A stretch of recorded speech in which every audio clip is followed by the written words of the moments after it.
11:15. All right, so let's get the stuff pulled up. Facebook, right there.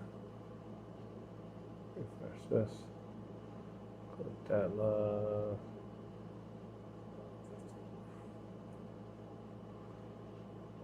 TikTok.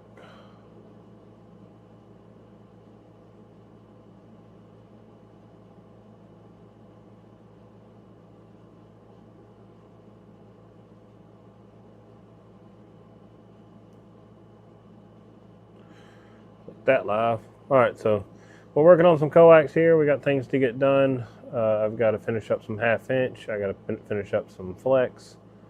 I will be done with all this stuff super shortly.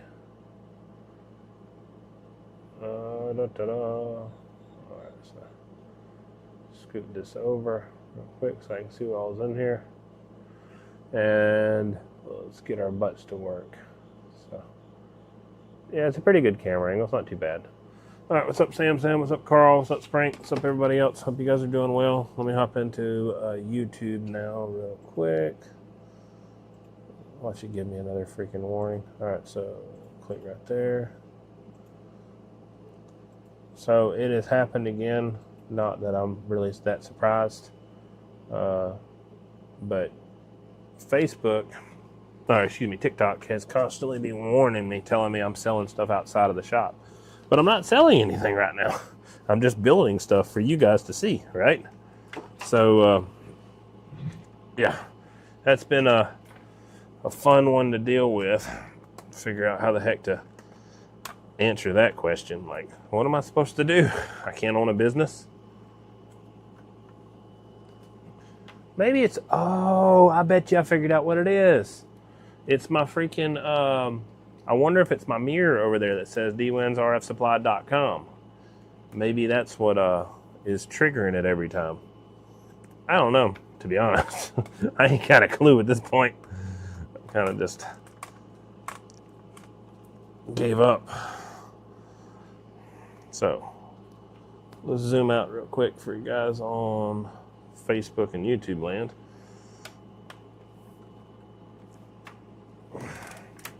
All right. There we go.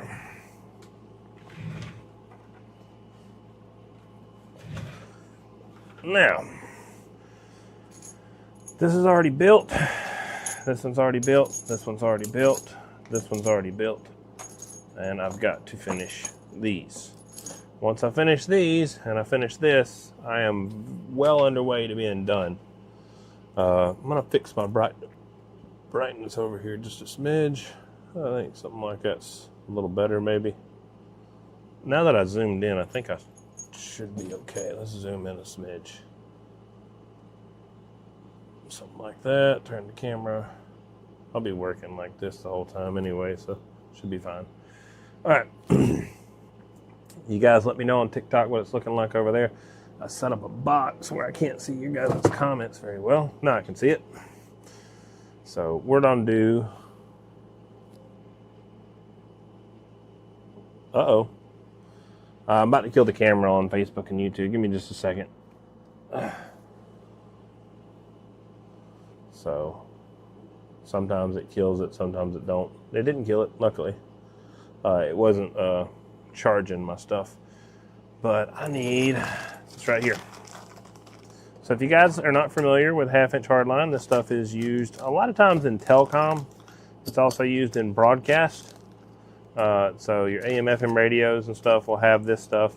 Your aircraft and airplanes, stuff like that, will have things like this. Different coax for different applications.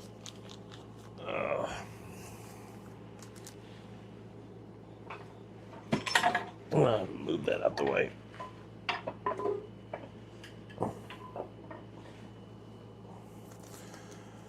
Pull my little baggie out. If you guys want to look at this, I'll show you. But it's got every one of these. It's got, if you buy the connectors from me, have an instruction manual.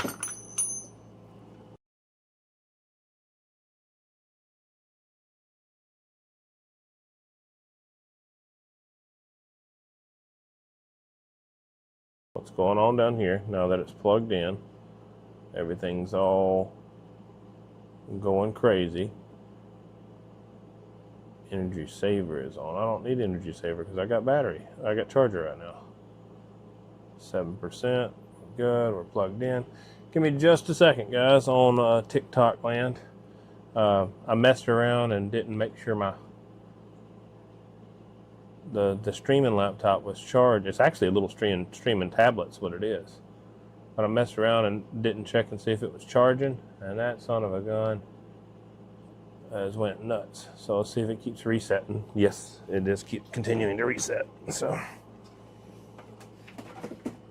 technical difficulties here, guys.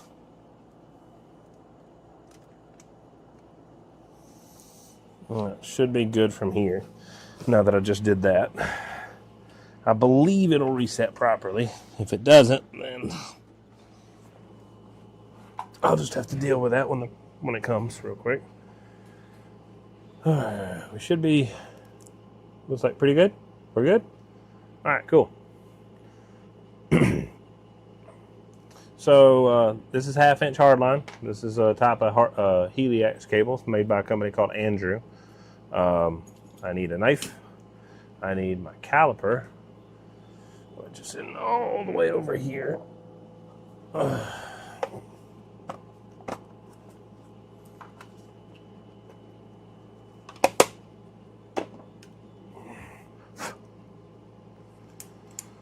So I'm doing this from memory, so this is not to mess anybody else up, but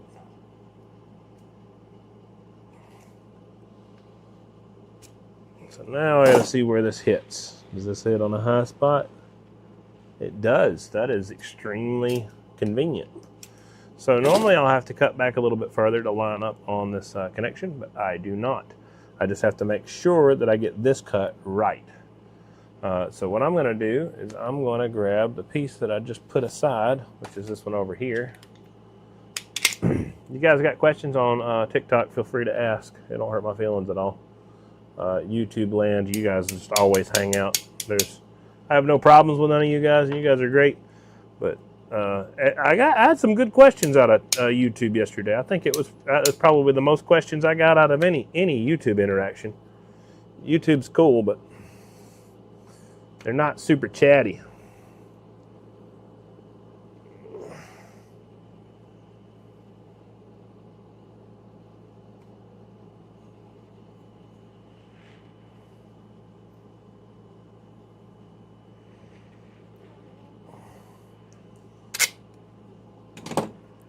I don't know if that's going to be enough. We'll see in just a few seconds. So my goal is to cut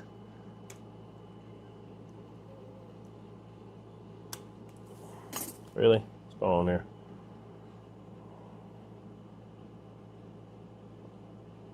We'll handle that tomorrow.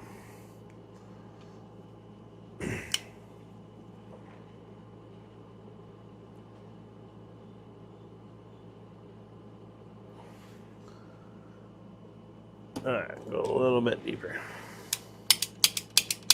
So I got to be careful with how deep I go with this. This is a really good tool, does an excellent job, but you can't be too aggressive with it. You go in too deep, what ends up happening is you'll cut your center conductor, and then you'll have some annoying problems to deal with later. So I believe I'll be good right there. We'll see in just a moment. What's up, Michael? Waving a hand, man.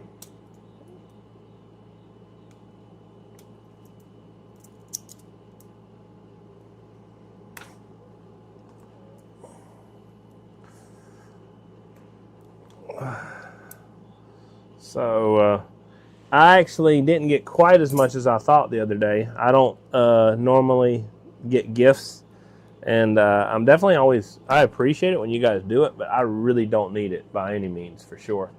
Thanks for the likes, guys. You guys are awesome. A bunch of you guys are hopping over there on TikTok, liking the lives. I thank you guys for sure. You guys are great whenever y'all do that, and y'all tap the screen. That's apparently TikTok wants you guys to tap the screen. YouTube and Facebook, I can get 1, 2, 3, 40, 50 likes or something like that. But TikTok, I mean, I got, most I've ever gotten on a live was 100,000.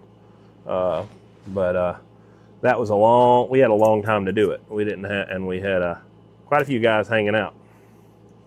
That was Jonesville, North Carolina when we went there. But that was sweet. I hope you guys make it to the Wolfman CB Shop event. It's going to be the 25th of October. I'll be giving away this bird meter right here. Not specifically this one right here, but this one right here, not specifically, but this style. It'll be just like this. It'll have a digital bird right here.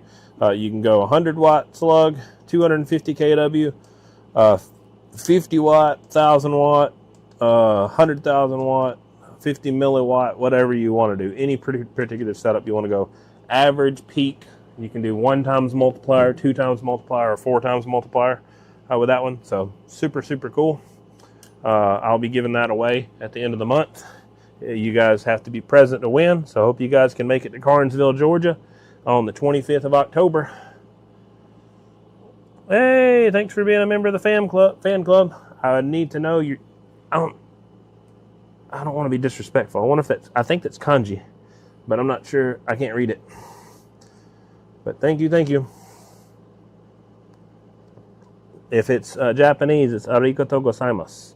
If it's Korean, I don't know. It's not Korean though. That's Japanese for sure.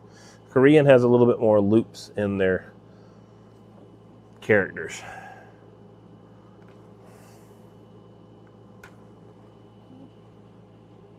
All right.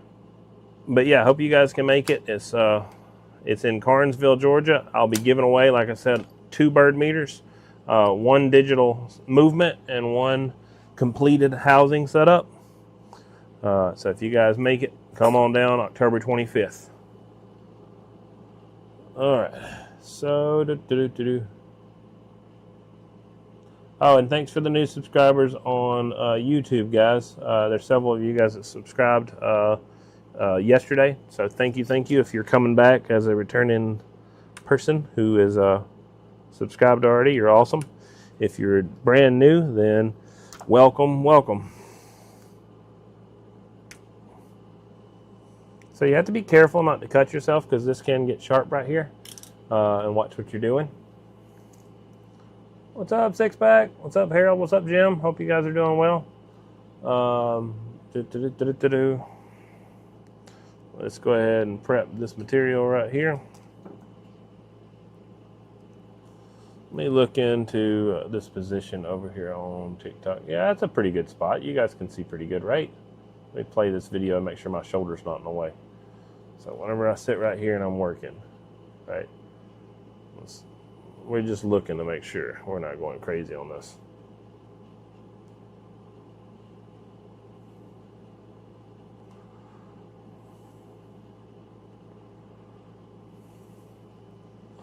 Yeah, I didn't like my shoulder got in the way at all. I should be good. A bunch of you guys liking it. Thank you, man. Appreciate that. 1,800 likes already on TikTok. You guys are great, man. So get this O-ring down here.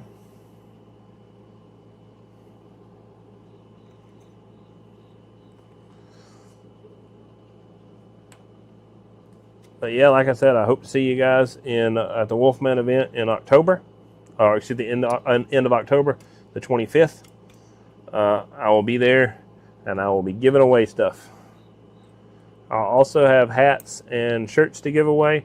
I'm only going to give away, like, I think probably 3 or 4 shirts and probably 2 or 3 hats. And then the rest of them I'll probably sell. But absolutely, there'll be a limited quantity. And whenever that quantity runs out, then I will not have any more that's free anymore. But I will have a couple free hats and at least a few free shirts. So all you got to do is remember the slogan. Come up and see me.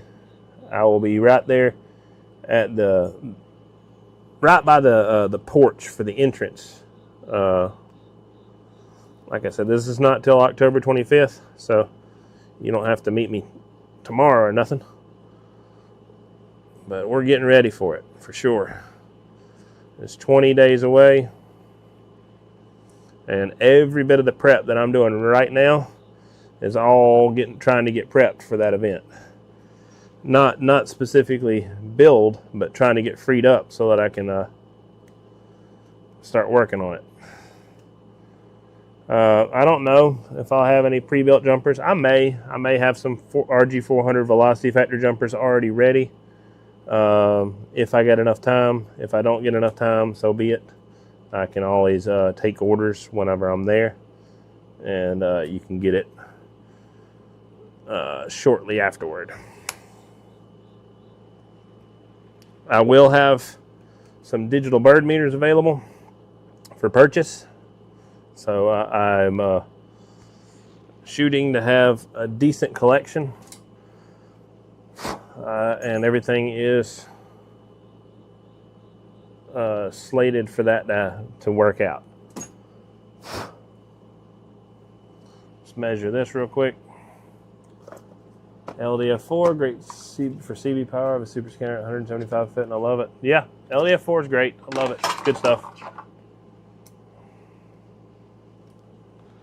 It's good for a lot of other stuff too. You can use it in upper HF and lots of other stuff. You can use it up in VHF and stuff like that too. But absolutely, definitely good for just your regular HF range.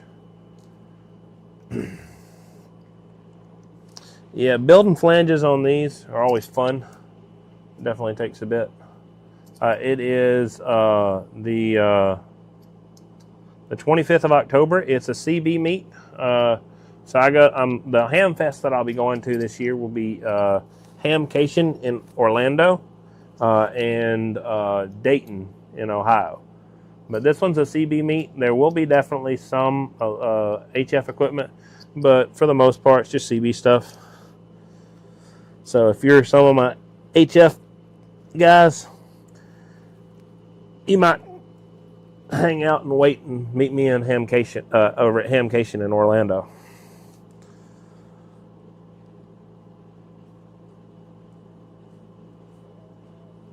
Because there'll be a bit more HF equipment in Hamcation for sure. But for the CB guys, come on out, man. I'd love to see you for sure. All right, so I need my other one. I've got two of these. The other one is where is my wrench? Okay, I'm not getting up, so that's just not going to happen today. I'm going to grab another thumb wrench out of my drawer.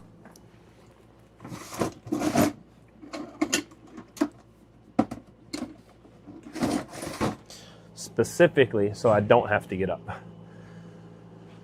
2,500 watts, it won't kill your wallet. If it's, I mean, realistically, half-inch flex is not super expensive. It's $350 a foot, so it depends on how much length you said. How much length are you wanting to get? If it's shorter length, I'd go half-inch flex because it's super flexible. It'll handle that and plenty more. I have made thousands of those jumpers for cell installations. Yeah, copy that, Alan. Yeah, I've made quite a few of them myself. Bunch. Here's you some more stuff. You don't do it for cell sites as much, but there's you some 1 5/8 EIAs. And if you did something for the military in the past, I've got some cool stuff right there. Some LC right there. That's some classic. All right. Yeah.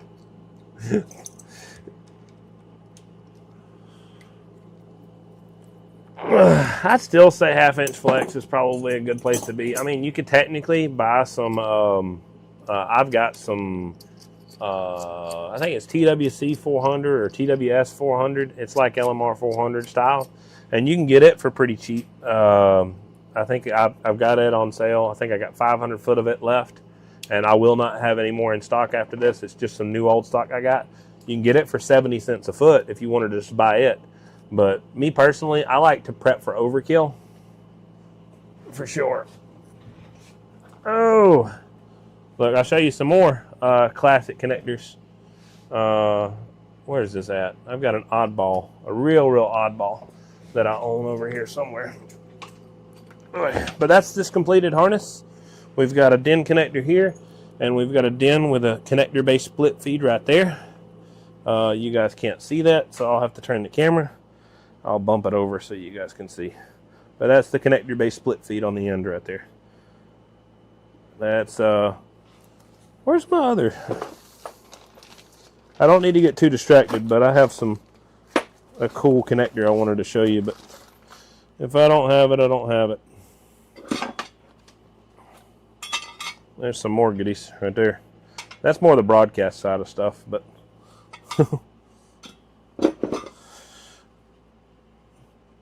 I don't know. There somewhere. I'm putting this aside because this has got to be packed away and shipped to its customer.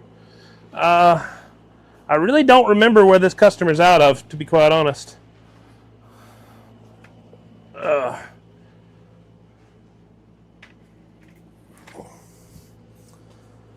I've got some RG-218 I've got to work on here shortly, probably in the next couple weeks.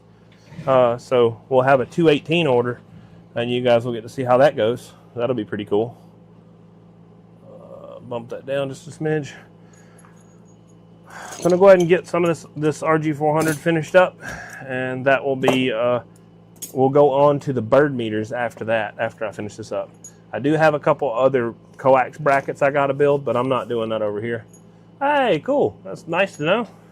Yeah, you can see some of my other classics over here. Little YU-158, a 4X500A,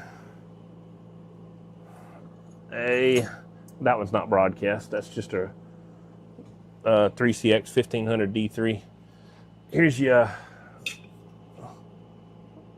This is not super broadcast. It's a little bit oddball from broadcast. You don't see too many water cooled. Mojave Joe, I am an RF supply company, so I am not ham. I am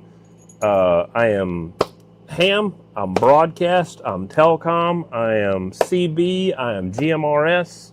I am the local Fastenal guy asking about high voltage wire. I do everything. I am an RF supply company, so I supply to whoever.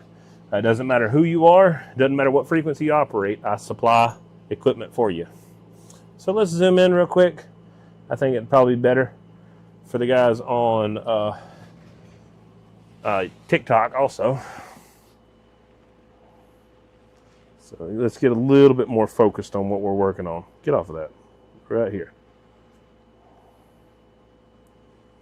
Zoom out just, I think,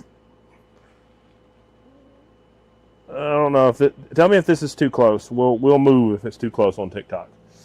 Hey, K3CRJ. Hello. Hope you're doing well.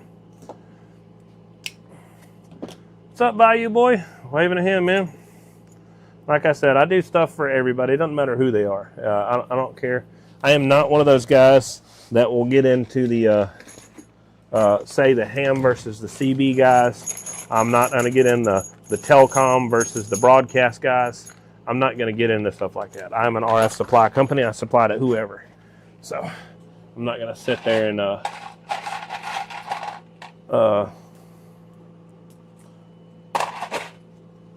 have any real opinion one way or the other. But yeah, we got some cool stuff over here. Like I said, we're working on some RG-400 now. Copy that, man. Getting into all of it's cool. Like, I got all kinds of cool goodies for everybody. Don't matter who they are. But like I said, if you guys get a chance to make it by October the 25th, I'm going to be giving away this meter right here. This is not completely visible. Right here, something like that. This meter right here. I think this is going to be visible on TikTok so you guys can see what I'm doing. Maybe I need to move it down that way. I don't know. But that is a digital bird meter with average and peak. It also has 1X, 2X, and 4X. I'll be giving it away on the 25th at the Wolfman swap meet. So hope you guys can make it. Ah, cool. Yeah, I've got another fellow who's wanting to play with Meshtastic right now. I got another guy wanting me to do crypto nodes. So he's wanting to do, what is it? You can set up a wallet with crypto where you can send it over the air, and specifically where like there's regulated exchanges and stuff. He does it more for the freedom aspect. I mean, I guess it could be used for a little bit more nefarious purposes too, but I'm sure you could control it since you're your own transmitting station. But yeah, I don't know, he was that's what he was all into. He tried to get me to join a whole group with that. I actually did join it. I don't know what the heck it is, but I do know what it is, but I don't know if I'll ever get into it or not. He's cool. I ain't got no problems with him. What was that coax you told me was like LMR 400? It's like TWS 400 or something. It's on my website. Just go on to dwinsrfsupply.com, click in, what is it? 3/8 size coax, or either LMR style coax. I can't remember. I think it's under LMR style coax. And you click it and you'll see it there. I think I've got 515 foot left out of a 700 and something foot spool. But once that's gone, I will not own any more of it. It's just not something I carry, nor is something that will be a reasonably priced item once I get around to keeping it in stock. It's just, I generally, you'll catch me staying away from like your RG-8X, your RG-213 and stuff like that. It's just not stuff I carry. I'm a little bit more specialized in stuff like that. And besides, it's really hard to get a price that is, let me click TikTok real quick. Let me get a lot of the same antennas used for mesh networks is used on crypto equipment too. That's pretty cool. Yeah. Yeah, it seems to be a similar frequency. Yeah, we're in a good spot. I think we're good for you guys to be able to see what I'm doing. Looking good. What's up, Joseph? Waving a hand, man. Like I said, hope you guys can make it to that Wolfman event at the end of the month. It's a CB event, so mostly CB guys are going to be there. There's definitely some ham guys for sure, but not a ton. But I will be giving away a bird meter there, and a digital bird meter, and then a digital bird meter movement, just the movement itself. So I'll be giving away both of those, and I'm not sure exactly how I'm going to work it out. I might set it up where you buy stuff at the table and you can get entered to win and get more tickets. But I don't know. I'm not quite sure about that. Everybody wants to cry foul when you start doing stuff like that. So maybe everybody just gets one ticket. I haven't quite decided. It's 20-something days away, and I got to make up my mind pretty fast. What does the split feed end on that 1/2-inch hardline you were just working on? Split feed is basically a termination that allows you to run bolts rather than a connector. So what you can do is, say if you have a gamma or you have a hairpin or something like that, it requires a bolted connection, and they don't have a connector on it, it allows you to convert over to that. So connector-based split feed specifically keeps the actual weatherproofing seal of a connector and allows you to do a a bolted connection with any type of connector. I can build split feeds for 1 and 5/8. I can do it for LC connectors. I can do it for 7/8. I can do it for 7/8 EIA. I can do it. I'm not even sure if I'm holding it at the right angle. Right here, 7/8 EIA. I can do it for 1 and 5/8 right here. I don't think I was holding the camera right a while ago. I can do a split feed for literally for a SO239. I mean, it don't really matter. I can build split feeds for all of it. Oh, I knew I had a daggum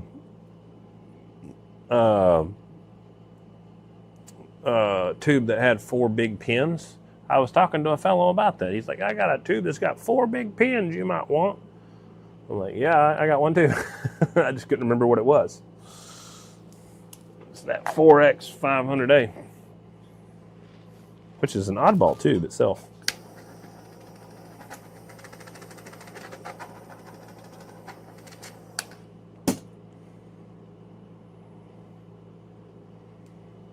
Alright, so now this one.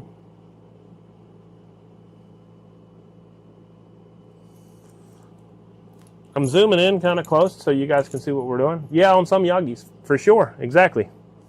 So it allows you to keep that terminated connection where it's sealed and protected. I installed one of those Bluetooth radios in my Jeep. It's interesting to see that you can plug a mic into a USB and be able to talk. Yeah, it's pretty cool, man, for sure. There's all kinds of different radio options and stuff you can use. There's definitely a couple gimmicky things to do with the Bluetooth radios. But for sure, I mean, it's all power to you. If it gets you into radio, then whatever you want to get, buy it. Because I encourage everybody to join in, man. If you want to start working on towers, work on towers. If you want to work on telecom or broadcast, work on telecom or broadcast. You want to get into HF, let's get into some HF. If you want to get into CB, let's do some CB, some GMRS. I don't care. Get into the communications, man. It's beneficial. It's worth it. It's fun. It gives you your own ability to communicate. You don't have to rely on a cell phone tower. Sometimes you'll have to rely on repeaters depending on what frequency you're trying to talk on. But say CB, that one's standalone power. There's no repeaters on CB. And then a lot of HF frequencies, there's no repeaters on there too. Not all of them though. But yeah, I encourage it all, man. Let's do it.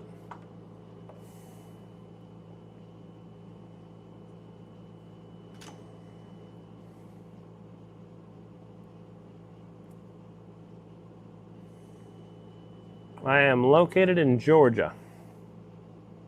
So my company's out of Georgia. I mainly do shipping right now. So if I was to ship something right now, you can get it in probably 2.5 weeks or so right now. At some point in time, I might open up a storefront, but my shop, I got a 40 by 50 shop, and it is literally slap full. I have to walk over and jump over stuff right now. So I could do like meet after hours, and you could come and meet me off the interstate or something and grab some stuff. But as of right now, I am not opening my shop up for front door traffic. It is entirely too difficult for me to keep it clean. You'd have to, it'd be like a OSHA violation. You'd be walking in and having to jump over stuff, do a hopscotch. 1 foot down over here, 2 foot down that way, 1 foot up that way. Copy the Western Pennsylvania. There's nothing wrong with that. I just dealt with a fella out of Delaware earlier today. At the age of 13, I was rewiring taxi cab drivers' microphones with power mics so I can get free rides. That was in 1984 in Jacksonville. You used to stay on Channel 21. That's cool, man, for sure. That's awesome to know. Well, it's great to hear you're back in the radio in the Jeep, man. That's awesome. So, build some more, man. I've got a whole nother community of guys that I share some videos on. I do some videos on these key downs, right? And you guys will see they got custom Suburbans with multiple alternators and all kinds of stuff that they go to these events one time a year in a lot of these places.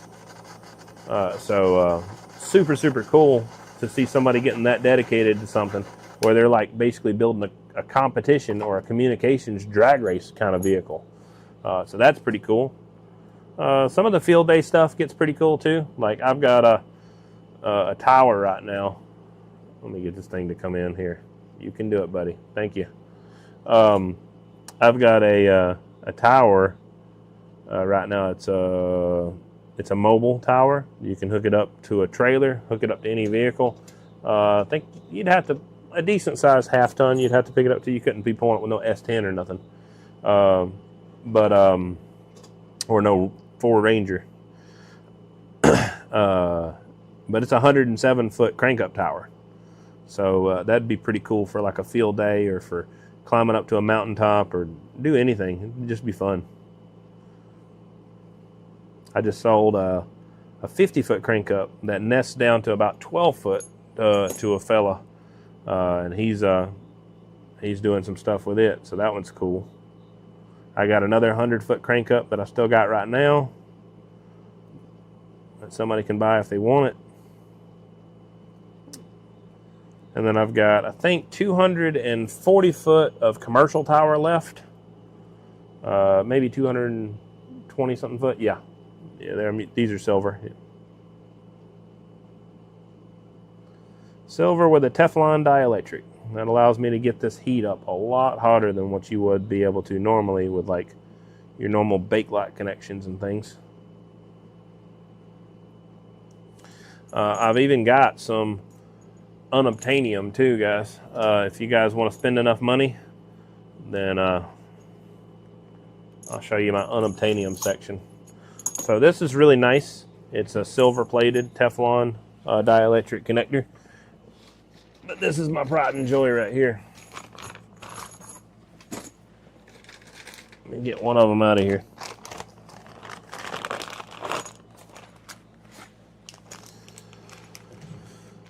That is an Amphenol Teflon dielectric.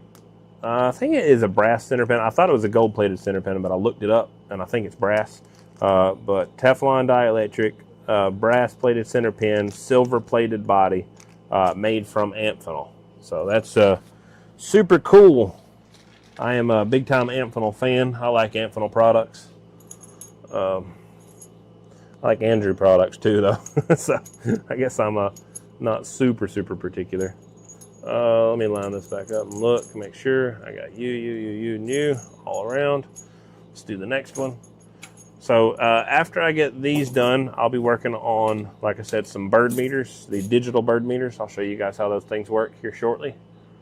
I like unobtainium. Yeah, I know, right? Where did that screen go? Hey, Robert, thanks for the subscribe. I appreciate you, man. You guys are awesome. Oh, there's High Stepper. Where's your stuff? Okay, cool. Trying to decide between ground plane, Colossal 10K Shockwave, or Corley Excalibur 64. What's your opinion on Gresco? High Stepper, you're not gonna like me. I'm gonna throw another one on. Contact the Colossal dude. Spend about. It's gonna be a lot of money, just being quite honest. But if you want the best, that's what I would do. Spend some money, and from the same dude who owns the Colossal 10, order the Colossal 4. So instead of getting the Colossal 10K, order the Colossal 4. That is my advice. But if you buy any of those other three you mentioned, you'll be perfectly happy, perfectly satisfied, won't have any problems. It'll be fine. Just being quite honest with you. I've tried the 10K out. I've tried a bunch of other ones out too. Hey, thanks for the heart. I appreciate that. I want to get me some portable coax for photo activations. Yeah, that's cool. This RG-400 is super nice for that. It does have some high loss whenever you start going on high frequencies, but just having something small, like this, the flexibility of this stuff is nuts. Like, look, that's the loop we're in right now. No problems whatsoever. Unravel that booger and it's good to go. So, yeah, love this stuff.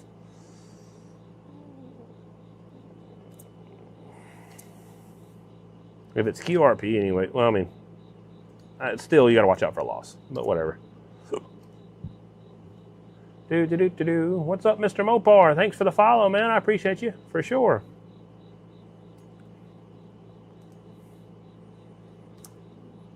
So this is a double braided, silver plated copper jacket, or excuse me, shield, not jacket. That double braid is kind of hard to get apart. I used to pick it apart by hand, but I will not do that anymore. This pick is significantly faster. Anybody who's ever dealt with braided hair that's like severely braided, or I think there's a such thing as double braid when you're talking about hair too, you will know all the well that you need a pick to pull the braids out. So you'd probably be saying, D-Win, duh, didn't you know this already? And the answer is no, I didn't know that already. So I learned that probably I'd say about a year ago now or so. What's up from Wisconsin? Waving a hand, man, for sure. What do your watt meters go for? Depends on what watt meters you want. I've got regular Bird 43 right here. I've got Bird from 1 watt to 1,000 watt with a bunch of different settings in between. Oh, right here. Then I've got some 100 UA Bird. I've got some fancy Bird Peak. I've got the digital bird meter right here, which is that one right there. So lots of different stuff. Yeah, 6 meter, 50 mags. I'd still do 400 as long as it's not a crazy length. I'd do 400 all day long. It's just super flexible. It's got a very low friction coefficient, so it's very, very unlikely for it to get snagged on anything when it's running around in your bags. It's just, dude, the stuff is nice. I love 400 for applications like that specifically. For something to, like, you get a PVC jacket, that bugger will be snagging on something. You'll catch it on something hard, and it'll be ripping the daggone whole jacket. You'll have the, say, 400 run up underneath a whole line of all kinds of other stuff, and you can snatch that booger out. As long as you don't get it caught in like a kink, that stuff will just slide right out from underneath everything you got. So, love it. Super cool. I'm going to have to swap up and grab my other heat shrink, which is way over here. But luckily, I've got a bunch of it. So, it doesn't really matter. I'll use whatever. Yeah, that'll work. That's fine with me. I'll deal with the rest of it later. Thanks for the share. Thanks for the follow. Appreciate you guys. You guys are awesome, man, for sure. You guys on YouTube land, you got questions, you guys feel free to ask me anything you like. I can explain whatever you want to know. Facebook land, same thing for you guys. Any questions you guys have, they're really appreciated, actually, because they keep me talking about something. So you guys will kind of get a good idea what's going on and all that stuff. And for the guys that are, oh no, I got a little ahead of myself. So I'm going to slide this forward right here, bend this braid right back over here. So I should have put my reducer on. And me, like a dummy, didn't do that. I was too busy looking at you guys. You guys were, a bunch of you guys were showing up. So I got stage fright. That's what it was. I got some stage fright. I was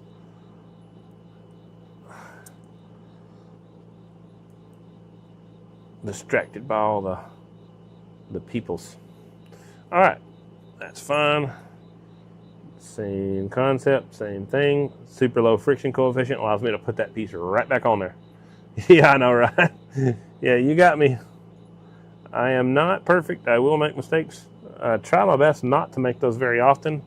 I normally will spend a little bit more time putting a zip tie on every one of my wires. So what I like to do is I'll throw my reducer and I'll throw my ring on there beforehand, and then I'll throw a zip tie on the back. And that zip tie will be my reminder that I've got one in place. And right now I'm kind of trying to go a little bit faster just so I can get to the bird meter stuff, so I can talk to you guys about that.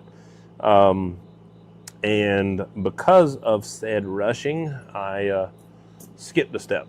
So that is, luckily I caught it early enough. I think one time, maybe two times, I've started soldering and had the boogers not on there. And that was irritating. I was like, whatever, just got to cut it off, start over. Is RG-218 quite a bit more flexible than half-inch flex like FSJ 50B? Absolutely not. Not even close. RG-218 is got some degree of flex to it. You're about to daggone make me hurt my back. Give me just a second. So this is for, what is that? YouTube land. Copy the digital watt meter. I will be showing, like I said, just hang out for just a little bit, and I'll be showing you guys the digital watt meter. I've got 8 minutes, 8 minutes, and 8 minutes, and then whatever this small little detour is going to cost me. Showing you guys this RG-218.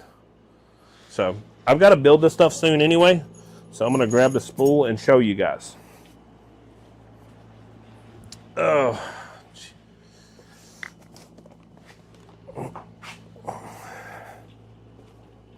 I thought I was, there's a lot of my connectors for a lot of my RG-218 still in the, there's an elbow. This is what happens to silver when you get it out. This turns to silver oxide, starts to tarnish. Inside the plastic, still nice and silver. But a fun fact about silver, oh gosh.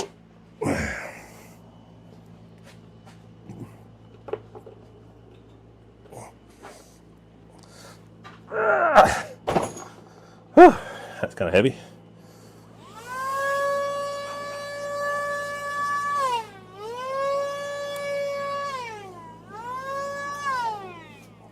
Okay, we are not zoomed out far enough, unfortunately. It's about as far as I can get back over here, and as far as I can get back over here. So, let's show you guys real quick. I'm trying to, I like to do real world explanations like this, and I don't really mind too much getting distracted. So this is RG-218. See, it's got a bit of spring retention for sure.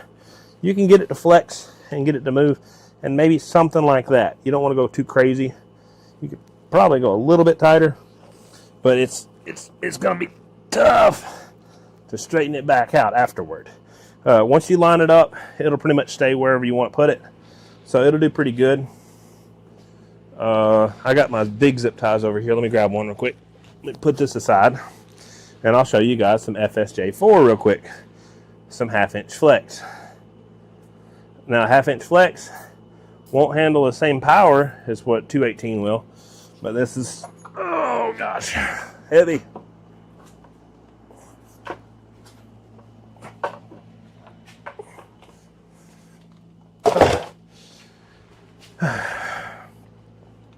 So I got some a sample piece. Yeah, sure. Let's just break this off. This is just a short piece of 1/2-inch flex, right? It doesn't have a lot of spring retention either, but it's significantly more malleable. So you can move it down to, that's a little too tight right there because it starts to wrinkle up right there. But if you go a little rounder, something about like that, that's about as small as you really want to go with it. But then straightens back out, lines back up, does whatever it needs to do. Significantly more flexible. Not as good on power handling. Let's zoom back in real quick and get back to work. I think that was a worthy detour to show you guys how that stuff works. All right, so got 180 foot of TWC from me. Oh, okay, cool. Appreciate you, man. Thanks. Hey, man, that's awesome. That is a very, very good compliment. Thank you. I appreciate that. But yeah, I figured I'd take a second and show you guys kind of the difference between some big cables and stuff.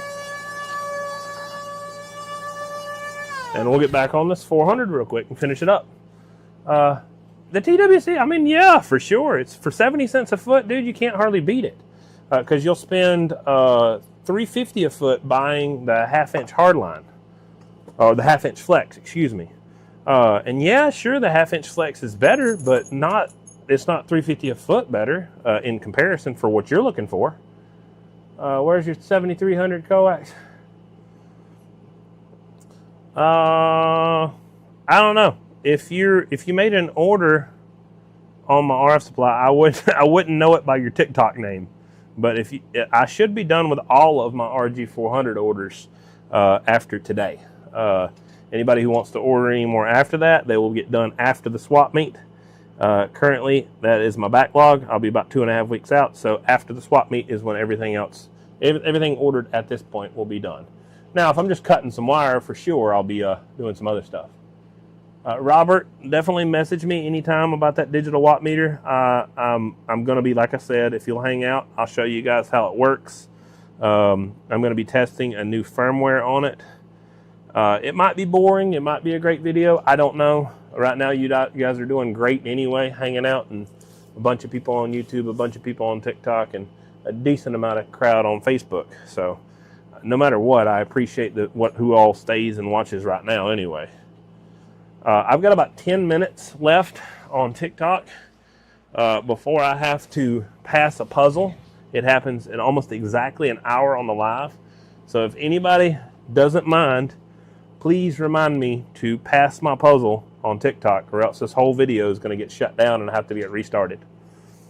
So those lives you saw about a year and a half ago, 2 years ago or something, where everybody was sleeping and they were live, TikTok shut that junk down. They said, nope, if you're not going to be interacting with people and talking to people, you can't be on these lives. Me, the way I've got this set up, I've got it set up on the back-facing camera so it has a little bit better quality video, and also so everything's not backwards. The problem is I need a little screen mirroring device, and I forgot to buy it. I keep forgetting to buy it, and it allows me to see what's on the screen over there. I can see you guys on. Oh yeah. Here you go, 7300 Coax. I apologize. I remember where it's at. It's right here. Here's some Coax for some the 7300 ICOM. It'll fit it pretty well. We'll put a connector on it, and it'll be pretty good. And it won't have any loss, and it'll work and do what it needs to do. Right there. I remember. Sorry, let's get back to work.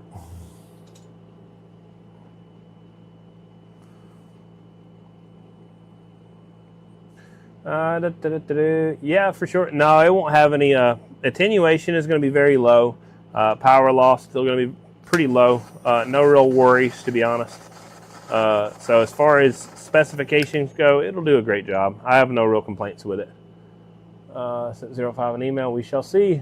Copy that, High Stepper. Like I said, if you decide to go back to the Colossal 10K, you're not making a bad decision. Yeah, 4 is the way to go. Flying squirrel, waving a hand, man. Joel, I am in Georgia. That's where I'm out of. Let me try to find the rest of you guys saying comments that I'm ignoring like a jerk. Brake line flares. Yeah, copy that. Happens when you're making brake line flares. That would suck. Throw a flare on the dag. I'm have to cut it back off because you didn't get the ring on. So I'm putting this down here. The way you heat up the solder on this is you heat up the source and you add the solder to the source. You don't put the solder on the iron. You don't lift the iron off. Touch, touch, touch, touch. Don't do that. Apply heat to the source and hold it, and then wick everything else in. Now, this pencil is an 80-watt pencil, and it's a really good pencil for what it is. But this wire has a ton of heat conductivity. Or thermal conductivity. So what it'll do is it'll suck that heat from this body of this connector down into the braid of the wire really fast. And then I'll have to preheat some more. So that's what I use the torch for. If I had about a 200-watt pencil, I could probably do it all with the pencil with no preheating necessary. But Weller doesn't make a 200-watt pencil, so I probably won't ever own one of those. Just simply because I'm a big-time Weller fan. I like Weller products that used to be. I'm not as much of a fan of the new Weller company that owns it. Hello from Almighty KZ, ham radio. Hello, 316, waving a hand. So let's go back over here. Let's respond to everybody so I'm not a jerk. What's up, Rocky? Copy that conducts when it's green. So yeah, so cool thing about silver oxide that I was talking about earlier is when you have silver. When I went to Orlando last year, pretty nice. It's cool to know. I'm trying to make the trip or add it in my travels. Awesome, BT man, that'd be great to see you there for sure. Do you make LMR 400 with one end for 10K gamma? Yes, I can make it for any size gamma. It doesn't matter. If you're gonna make it for a 10K gamma, then you're gonna want 7/16 DIN ends, and I can do 7/16 DIN on there. But realistically, if you're going to try to run a 10K gamma, you need to go to a bigger coax, to be honest. But now, if you're just trying to run it for overkill, then yeah, you're fine. Ain't no problem. This one's done. Let's get these two finished so we can work on some birds. Because the bird's the word, right? 400 Teflon double shielded. Yes, RG-400 is Teflon dielectric. It uses a FEP, fluorinated ethylene propylene exterior jacket. That exterior jacket is UV protected, so even though it's clear, it's still very, very resistant to UV radiation. So very good. Love the stuff. Pretty good. There's other stuff that's good. I like the Andrews cable pretty good, but this stuff is pretty great. No problems. If I can find something better, I will start carrying something better. Should I change my coax to block as interference? Unfortunately, there is something called a superimposed signal that comes over your receiver that is generated by an RF signal. If something's superimposed and it's generating a signal that you're receiving, the only way you can decrease your interference from that individual is, one, set up an antenna with a lot of rejection that actually you can face the opposite way and it will reject his signal. Or two, set up an antenna with much lower gain, which is a worse antenna, and then it will pick up less receive. Otherwise, you have to fix it at the source itself, which is the neighbor's grow lights. Yeah, LMR 400 is a little. I would probably go to a half-inch flex personally. I don't like pushing LMR 400 to something like that. You can go like LMR 600 too. Look, I'm being a dummy again. You can go LMR 600 or half-inch flex is what I would pick personally. That would be my two choices.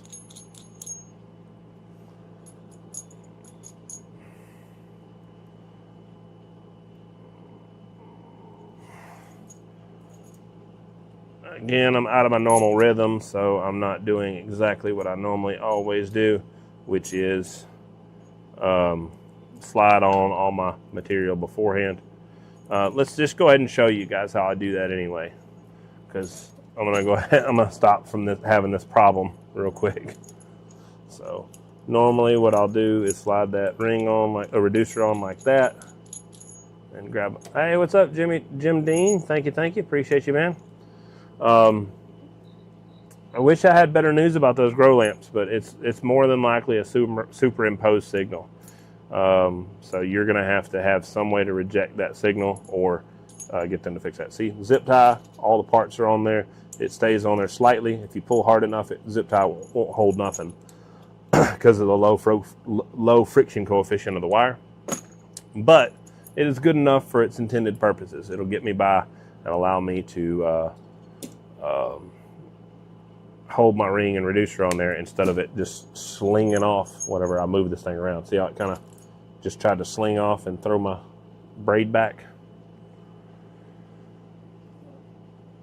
Well, that's awesome, man. I appreciate it. Thanks for hanging out and checking out the equipment working on stuff, the technical aspect about stuff. I don't know what the best terminology is. Just thanks for hanging out and building some coax with me. Let's just say it that way. So, antenna to amp, right? What about jumpers? Jumpers are perfectly fine. Yeah, it'll run it, no problem. No issues whatsoever. I like RG-400 for jumpers because they're very small, and that same thing I was complaining about earlier, the low friction coefficient, I'm holding it tight and it won't stay still. That's wonderful news when you're trying to route a wire behind a bunch of panels and around a bunch of other equipment and things like that. When you got something that's got like a PVC jacket and it's catching on everything, every time you try to pull it, you got to go back to the other side to push it back through. It's just stupid annoying. An SMA antenna. An SMA is a type of connector. So if you look right here, this is going to my test equipment over here. So I've got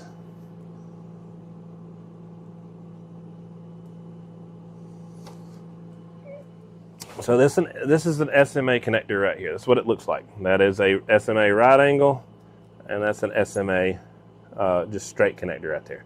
So an SMA is a type of connector. It's used typically for higher frequencies and things like that.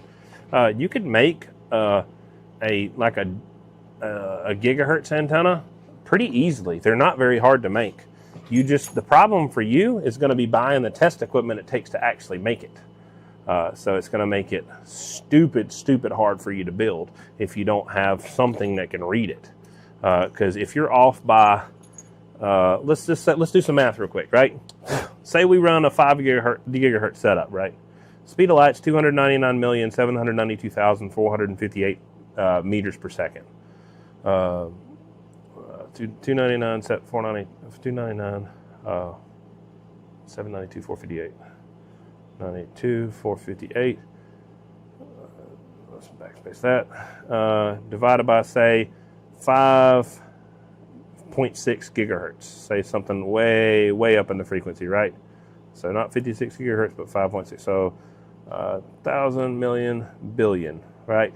So if we was to convert that to feet times 3.2808, that's 0.17, and we times that by 12.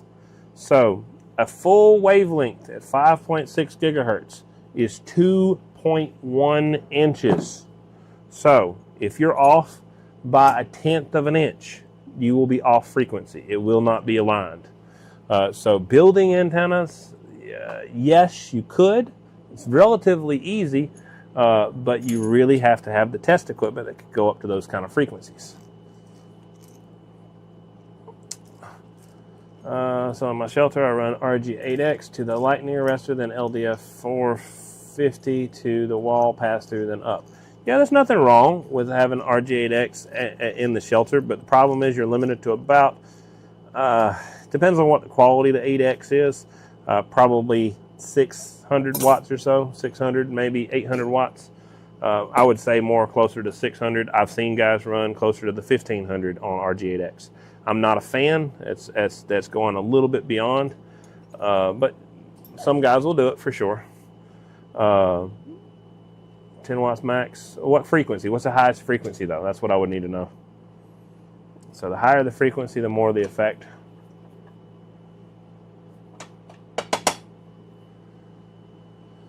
Looking at getting a nano VNA. Nano VNA's limit is, hang on, I got one right here.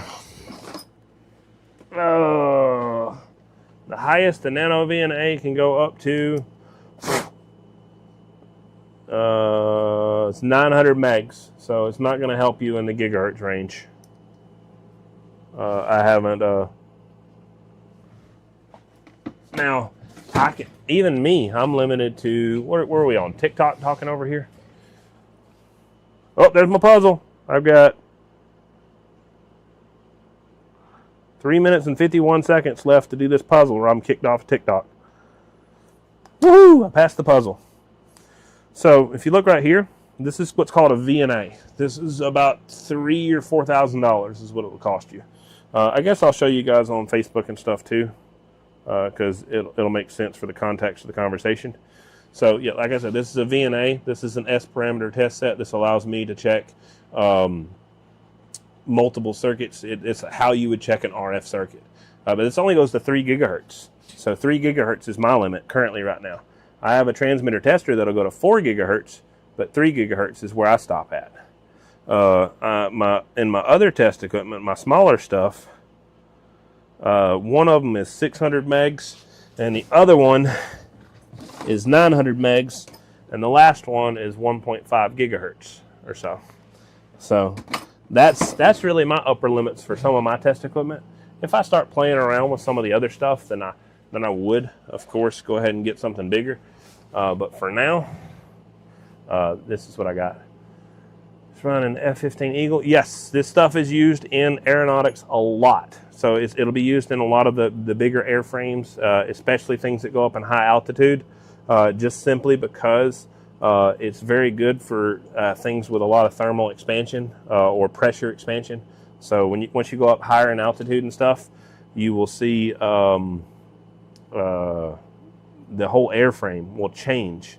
I'm sure anybody who drives or flies a large aircraft would know, but a lot of guys that do commercial and stuff, they're 30,000 foot up and they don't really know. The reason they got all those little interlocking plastic housings and stuff on your exterior shield of the airframe, like the walls basically, is because there's a lot of expansion and contraction there. So this stuff with a very low friction coefficient means it'll slide back and forth whenever that frames all those connections will expand and contract very well. And also it has a very, very wide spectrum of what type of temperatures it can handle. So extremely resilient to super high heats, and extremely resilient to super low heats too. So, or super low temperatures too. Triple CT with a wave. What's up, Triple CT? Waving a hand, man. Triple Connecticut. Mobile setup didn't work that well with SWR. Why 1500 watts? I am not a fan of LMR 400 for like a lot of applications. Me personally, I'm much more of a fan of FSJ4. I've had some weird RF issues, especially in mobiles. Not really on base station issues, hardly at all. But in mobiles, I've definitely had some weird RF issues when it comes to LMR style coax. So I'm not a huge proponent where I'm going to tell everybody and their brother to run it. But if somebody's looking to try to save some money and don't want to spend $350 a foot, then I will recommend it to them, because it's, for what I've got, I got some for like 70 cents a foot. It's reasonable enough to go for, and on a base station application, it'll be fine. If somebody was trying to run it in a mobile, I would just tell you no, don't run it that way, because I've had some issues with that before. Because of the way they do their shield and the way they set up the design of their coax, whenever it starts getting common mode current, it starts acting kind of crazy, to be quite honest with you. Not a huge fan of mobile applications with LMR series cable. Some guys swear by it. Hello, Fuji. Mike, BNC. I'll try to look at the rest of your comments in just a second. Give me a second. I'm trying to keep up. You guys are awesome, man. Thanks. Thank you guys on YouTube for commenting. I appreciate you guys on TikTok for commenting, and Facebook for commenting. I'm trying to keep up currently, but there is definitely a few of you guys commenting, so there ain't no problems from me. But bear with me for a second if I don't answer your question right away. But I will do my best to try to find you. We already responded to everybody over there. So, it does when it comes to... Mil-spec in itself doesn't necessarily mean good. Well, not all mil-spec is good, for sure. But this stuff is definitely a double... Because RG-213 is mil-spec too, and it's not too great. But RG-393 is extremely good, and it's mil-spec.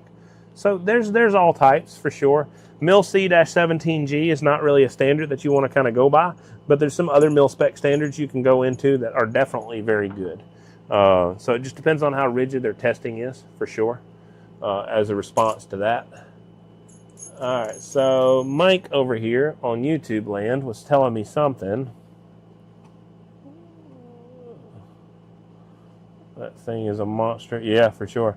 What are we making? We're making some RG-400 right here. We're doing some RPP. Audiosmith 217, you're running at the limits, to be honest. I wouldn't probably recommend to quite go that high. I'd probably back it off just a smidge, or either go up to 218 or some... realistically, some half-inch flex, to be honest. All right, cool. I think I caught up with everybody's questions. But yeah, we're doing UHF connectors, or PL259s, if guys are not familiar with what that stuff is. I had to make sure I was finished. That one's done. Last one, and we're on to the bird. Bird, bird, bird. Bird is a word. What is RG-400? It's a type of coaxial cable. RG-400 is a double-shielded coaxial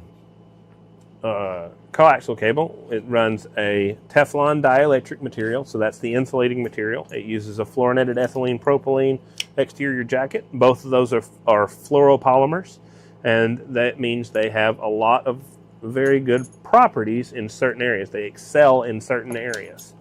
Specifically, the exterior jacket is very, very good at UV protection.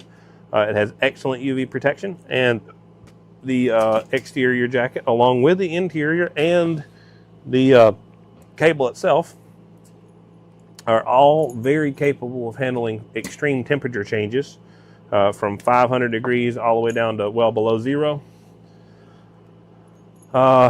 It has a very low friction coefficient, so that means it's super slippery. It can run through like small panels, run it through expanding airframes and stuff back and forth with no real issues about it snagging and catching and breaking and ripping or something like that.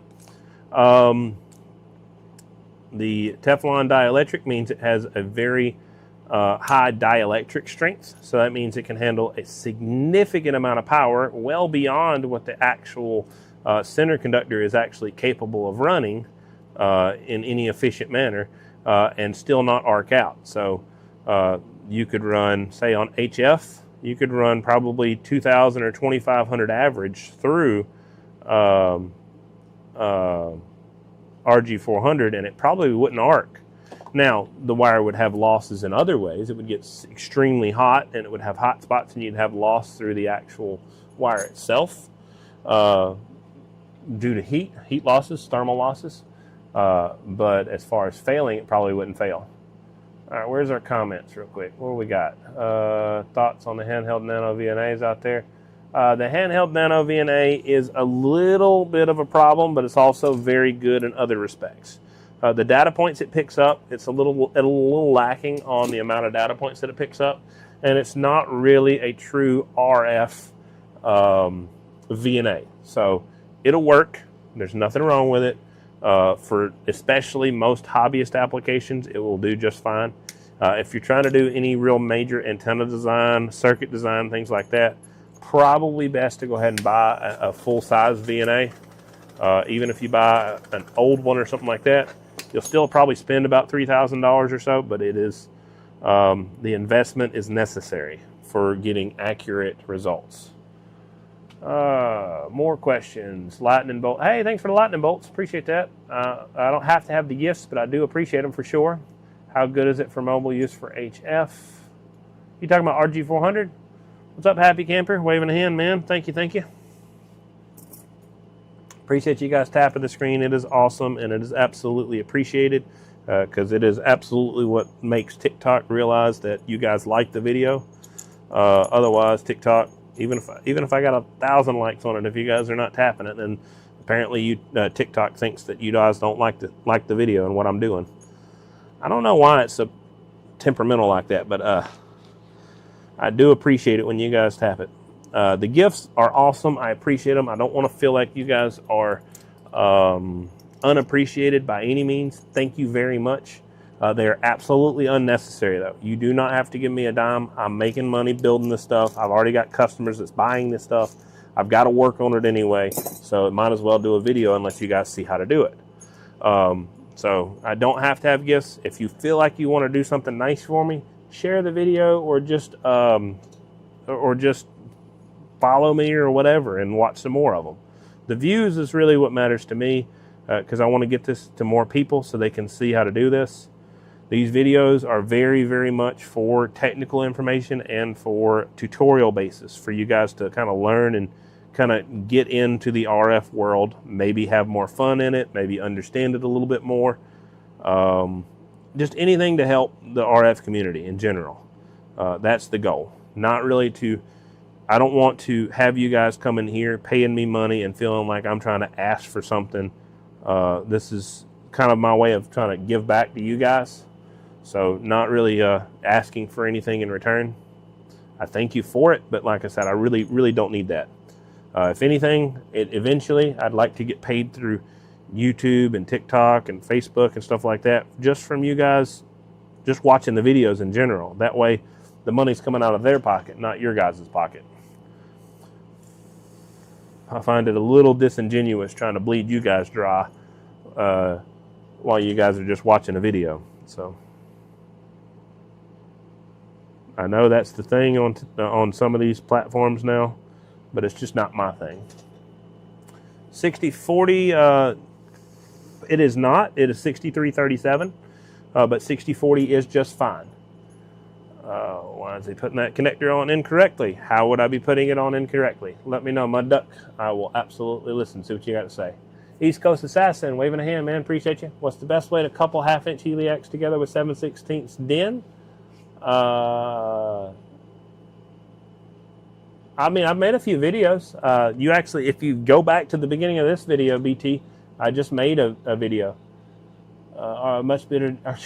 Well, RG6 is used for something different. RG6 is 75 ohm cable. This cable right here is 50 ohm cable. It would definitely be significantly better, just to be quite honest with you. I'm not trying to be disrespectful or nothing, but it would be. Does jumper links make any difference with SWR reading? Absolutely. It can make a difference with what's called input tune. So there is a reading that you will get there, but if you're trying to check output SWR, no, it will not make a difference with output SWR.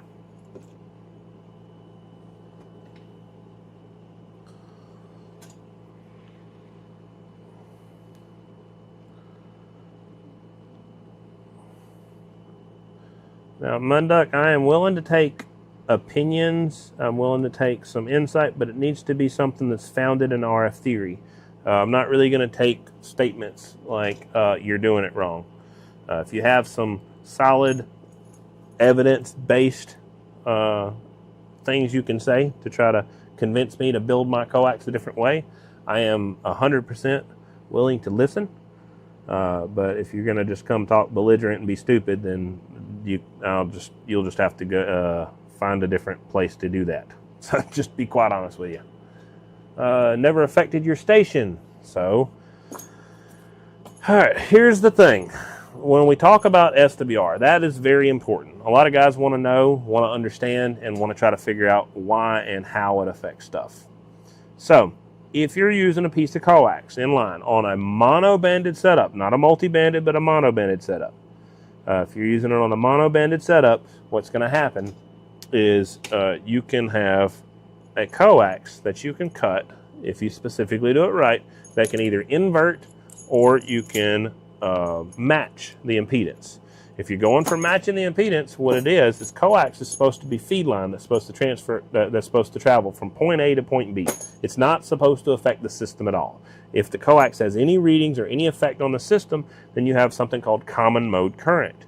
The reason you'd have common mode current is if you have a line to load impedance mismatch, or if you have some sort of problems with a cable or some sort of unbalanced to balanced interchange on your system. The greater the mismatch, the greater the common mode current. The more the common mode current, the more likely the coax link is going to affect you. So we did finish all these, but I gotta finish up on this a little bit of an explanation, just simply because we've got to get this straight. We can't be saying stuff and not have it backed by something. So we got to explain it so you guys understand. The reason I would recommend a velocity factor cut for a jumper would specifically be because you have a whole different antenna set up on a jumper. Let's say I have a radio and I have an amplifier.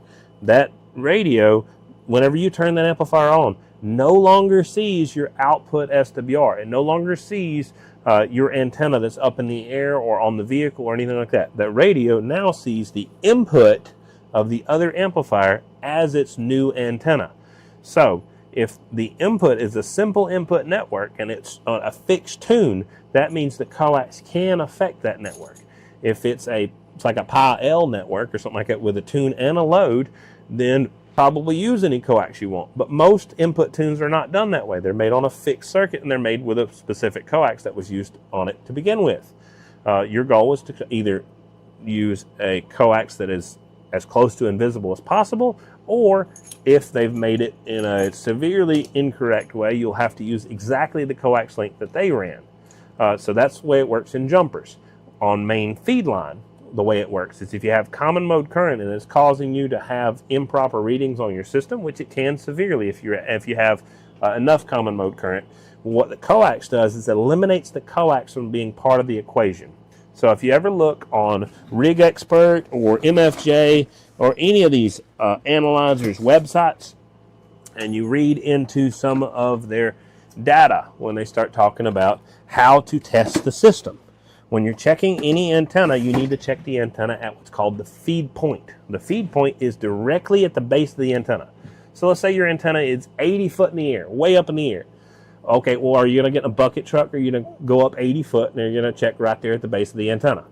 Sure, you're supposed to, and then you're supposed to drop back down and then get out of the field of the antenna, so because you have near field interference, you can get close to it and cause an effect, especially if you're close to resonance on whatever antenna you're on. So get back up close to it, check it again. Hopefully it saves it, because the MFJ don't save nothing. It's an active readout all the time. And then tune your system out. But a lot of guys can't do that. So let's say you're actually going to work on something. Set up a coax that's a velocity factor cut where the coax is invisible to the system. That way when you tune the antenna, you're tuning the antenna itself and you're not tuning to a false reading. You're not tuning with a some sort of impedance mismatch, some sort of impedance problem in line with a piece of coax. So that is the explanation and the necessary need for a specific cut of coax. Is it going to stop your SWR from reading an excellent reading? Absolutely not. But it can make you tune to a false reading. So if your coax, you can put a piece of coax in line and it changes the system at all in any way, that means you have common mode current. Coax is supposed to be feed line to transfer some signal from point A to point B. It's not supposed to change anything. If it does, it's not doing its intended purpose. Now they can make quarter wave stubs, and those things do actually affect SWR. So there's a whole different ballpark we can get into explaining on stuff like that.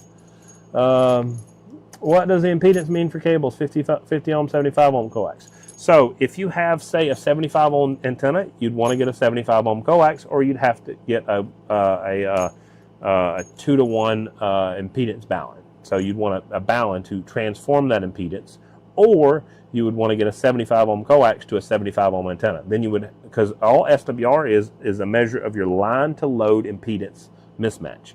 So whatever that line impedance is, whatever that load impedance is, the closer they are to matching, the closer you are to a 1.0. All right, let's zoom out and let's start working on some bird stuff. So it is time for the bird.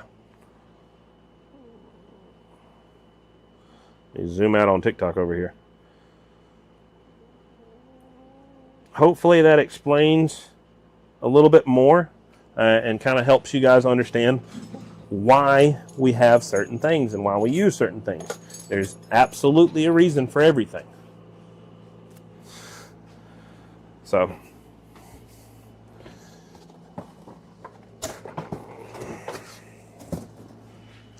there's whole entire shops, there's whole entire businesses, there's whole entire all sorts of people that will tell you all kinds of different stuff. No, coax length don't matter. No, there ain't no purpose for coax length ever. It's not no reason for it to do it at all. Or no, you absolutely have to run 12.2 foot of coax. You absolutely have to run 13.6 foot of coax. I've heard both sides of the story.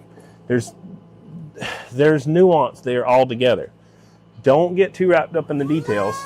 If you know how to cut the velocity factor, then cut the velocity factor. If you don't know how to, then find somebody who does and get them to do it for you. That's the way the cookie crumbles. That's the way it's got to work. There's no other explanation to it. So thanks, Bobcat. Appreciate the follow. Justin, thanks for the Bobcat, for the follow. Appreciate you, man. Copy that for sure. Grease Monkey, thank you, man. Thanks for hanging out. But that's like I said, we can get into the more technical aspect of this stuff if you guys want to know. But like I said, there's a lot of stuff to learn. I can get too technical where it kind of gets beyond the point of these videos, and I don't want to get into that scenario. And I can also get outside of my field of expertise. I can give you an opinion on something that I might not know enough about it, but I will absolutely tell you well beforehand. I don't know how this works, but I would assume it works like this, and I'll give you an assumption. But if I know how it works, I'm going to tell you. I will stay in my lane. If you ask me how power lines work, absolutely, I can tell you a bit about the theory of power lines and how they all set up and stuff like that. But am I going to tell you what kind of KVR rating a wire is and what kind of run a wire is without referencing the data sheet? Absolutely not. No, I'll reference the data sheet. There's a lot that I have to know about electrical engineering stuff, but I could guarantee you I'm not an electrical engineer. I'm not one of those guys that's going to do the reactance for their system. I understand how their reactance works, but I'm not one of the guys that's going to do calculate reactance on, like, say, a 500 kV line or something. Taterhead, yes, 2 of them are. Not all of them, but 2 of them are. So what we got to do here is I've got to power these on, and I'm going to do a firmware update to 2 of them. So that firmware update, I'm going to basically run through the menu, run through some of the settings, and see how this stuff goes. I've got to grab, I need. I'm going to have to build something a little bit sketchy, but I'm going to do it anyway. I don't know which way I should do it. So I've got to hook these up. So I've got to get at least 2 sample lines hooked up real quick. So I think, yeah, here's 1 sample line ready. I started building these a while back, and I never finished. I got too busy.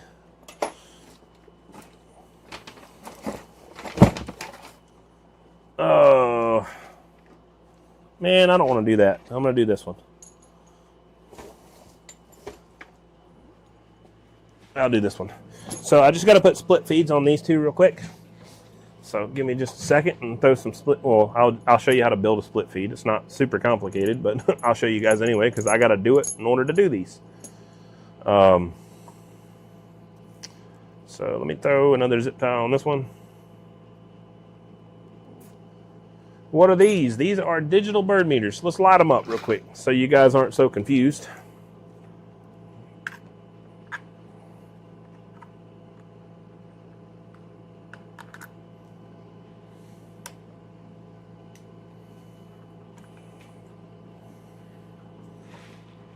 Let's turn that on.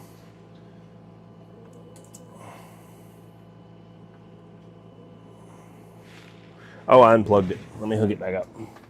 Where'd I put it?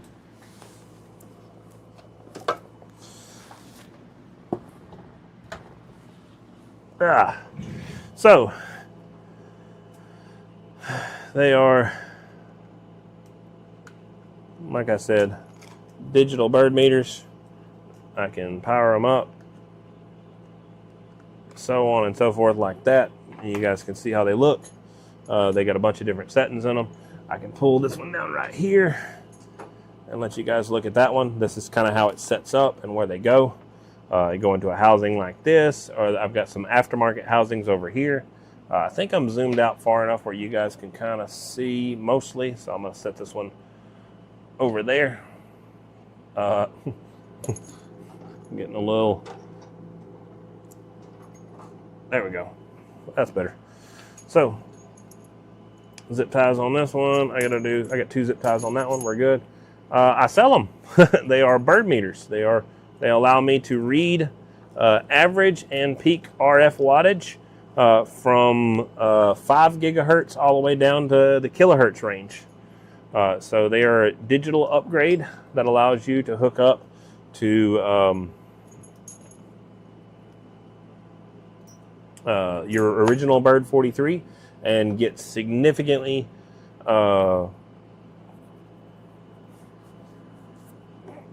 more options and capabilities out of your stuff. I just bought a Cobra 29 Classic, want it checked out. Where am I located? I do not do radio work. I apologize. GMTITO. If you message me, I will give you some suggestions on some places to go. But yeah, they're a digital watt meter. They are used, like I said, for reading RF power. They are a retrofit for the Bird RF system. So if you don't own a watt meter, you still have to own the Bird equipment in order to be able to use these. I'm giving away one of these, this one up here, and I'm going to be giving away one of these meters on the 25th of October at the Wolfman swap meet. That's a CB swap meet that I'll be doing that. East Coast Assassin, I think I already said hello to you, but I'm going to say hey again, man, for sure. Appreciate you hanging out. Where is my pick? I was just using it just a few seconds ago, but I just got to figure out where I slid it. Way up here. That's where I put it. That is stupid. I need to go further than that, so we'll go something like this. I was building Coax again. I'm in Coax building mode, not split feed building mode. So you just peel the jacket back a bit further. I've done a couple different ways of doing this. I'm not going to do... I don't know. Which way should I do it? I can make it look pretty. What do you guys think? Make it look pretty or do it simple? What do you guys think? Got to make up my mind. Whatever. I'll do it. I'll do it simple. Well, actually, let's make it look pretty. Let's see if I can do it. So I got to push this down. See if I can poke this through.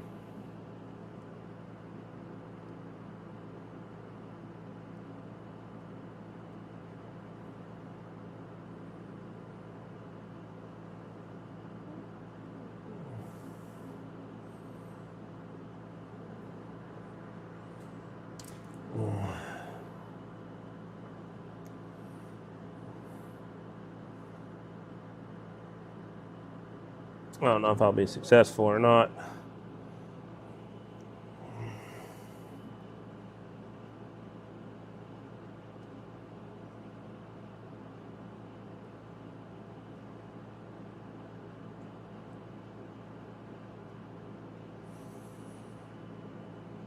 The really cool thing about this Teflon dielectric is I can do this because it's got a very, very low friction coefficient.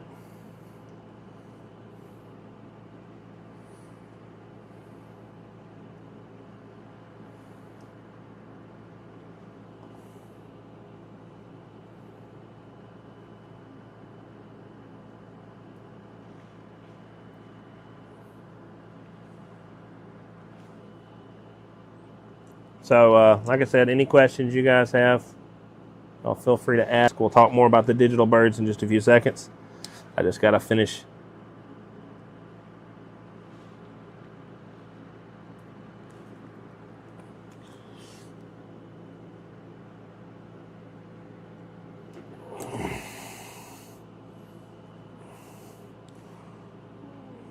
So now, swap this over to my needle nose.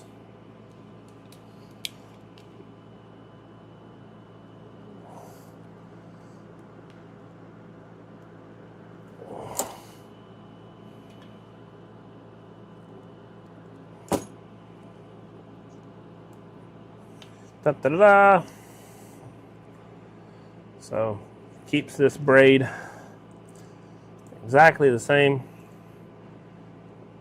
and doesn't modify at all. This wire is only going to see 30 microamps of current, so it's ridiculously overkill doing this.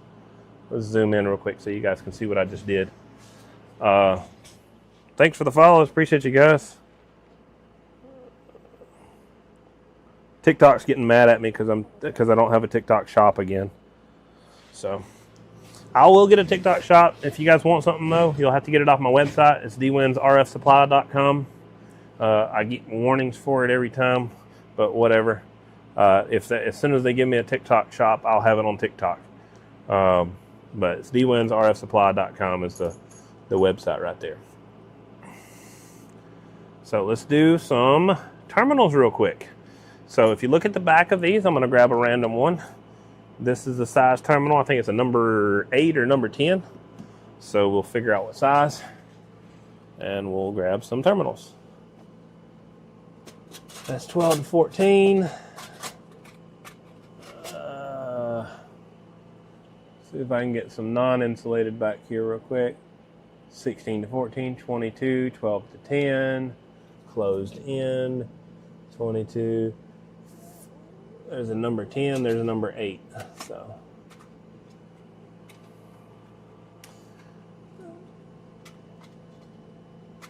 I'll do, this is a number 6, but I think it's too small. Number 6 is too small, but luckily in this same bin I've got the next size up. It should be just fine. I'll use a few of these. So what I do is I'll take and hold these. Thanks for the follow. Appreciate you, A Fussell at Rocket Mail. Appreciate you, man. John Bow, thanks for the follow. Paulette, thanks for the follow. You guys are awesome. I appreciate all y'all. Okay, so let's get to Grease Monkey's question. He's got a pretty long explanation, so let's get here. I took my dosimeter that had antenna selector on it. It burned up. That's very common. They do burn up for sure, especially anything beyond like more than a couple thousand watts. They burn up. They're not super good. All right, so finish the rest of the question. Thanks, Brett. Appreciate you, and everybody else is hopping in here. So let's finish this real quick, and let's read the rest of this statement. All right, so hooked it all up, all 3 outputs together internally, and I used a piece of coax to 2 extra connectors not being used. All right, so let me grab a pair of crimpers. Well, they're right here. I'm good. Never mind. I was going to grab my crimpers, but they're right here. Just going to scoot this over here, and this will be kind of in the shot. I'm in the Facebook shot, but what about the TikTok shot? I'm good. Let's zoom out just a smidge. So far it's looking like we're repairing a dosimeter. Okay, let's see the rest of the statement. Used a piece of coax on 2 extra connectors not being used, and obviously changed the input tune because I was hooked in between radio and driver. I was wondering if I can put a tuner in the spot where the selector was and basically make an input tuner in my meter Again, just playing around with the junk and seeing how it affects stuff. Yes, you can add some capacitance to the system because you'll have significantly more inductance added in the system when you did what you did. So sometimes you'll have to add an inductor because you'll add more capacitive reactance to the system. So it depends on what reactance you add and where it adds it in. VNA usually tells you that a lot of times. Hey, Casey, thanks for the follow. Appreciate you, man. Yeah. Okay, cool. Yeah, so yes, you could experiment with tuners and see how it goes. But you may have to experiment with inductors too. All right, so now let's get to the high steppers question.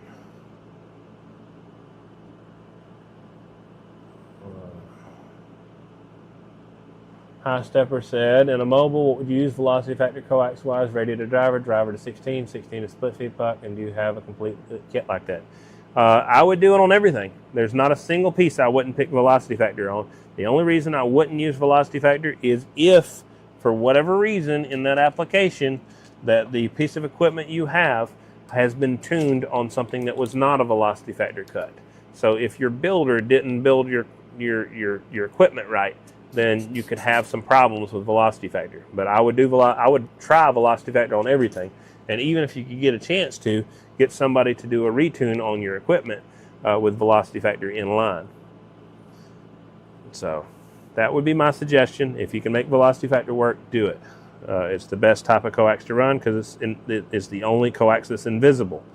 Anything else, you're putting something in line with your system to try to get it to read proper.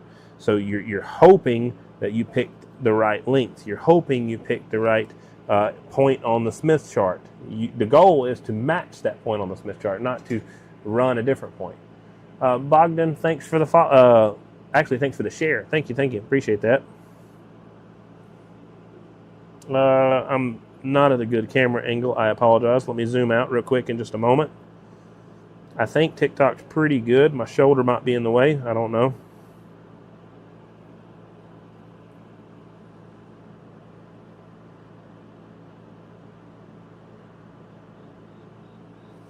All right, so this split feed is done.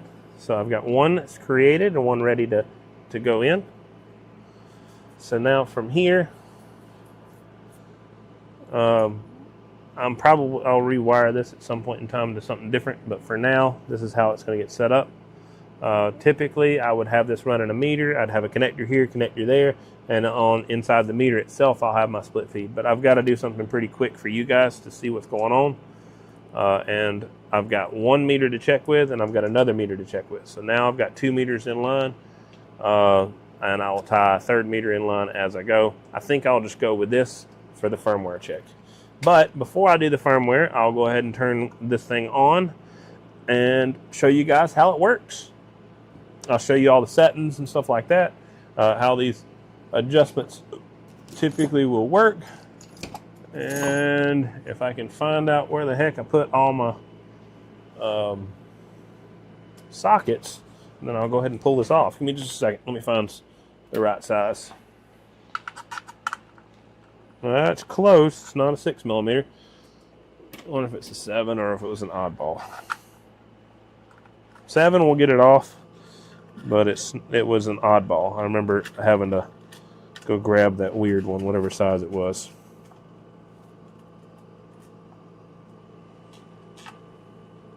No, it's not. I'm good. I thought I had to go grab one, but no, I just tightened it up and it worked just fine.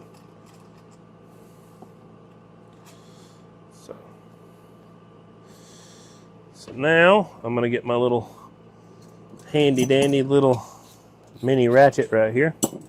Let's zoom out just a smidge because I don't think you guys have to be this close. And you guys might, no, I'll stay that place on YouTube. It should be fine. Get over here.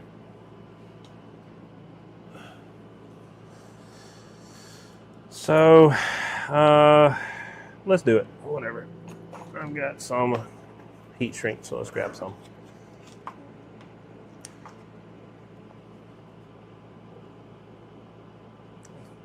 So if you guys would like to know what all this stuff does, give me just a few seconds, and I'll show you what all the menu settings do. Because I've got to go through the menu settings real quick as a recap before I... That's a little much. And that one's... I'm not doing this right now. I ain't got time for it. Typically what I would do is just take this back off, slide the heat shrink on, heat shrink it down, then I'd run a shorter piece and stretch that out and cover it over there. But it's literally going on plastic. I don't care. Not right now. Not for my own personal use, that is. So, center conductor on. Excuse me. Just grab some parts real quick. That is a loud cricket. Alright, center conductor on. 1, 2. I think I have 7 or 8, if not more, of these sold already. And then I've got several of them sold from the next batch already.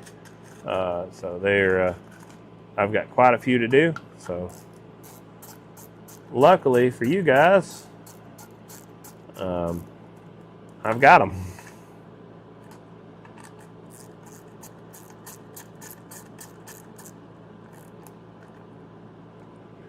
All right.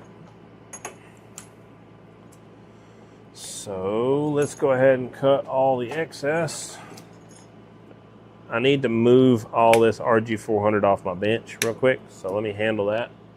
I've got a box. I'll just throw them in this box right here.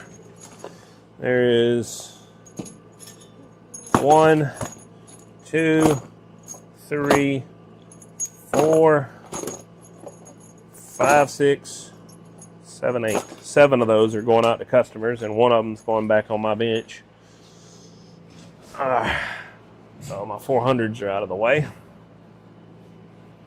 Now we'll steal the power for this. I've got a quick adapter that I've got set up over here. So that adapter is this right here. It's a UHF to a cut down setup right here. And that is designed to fit onto a bird line section. So right now I got this set up to go into a dummy load.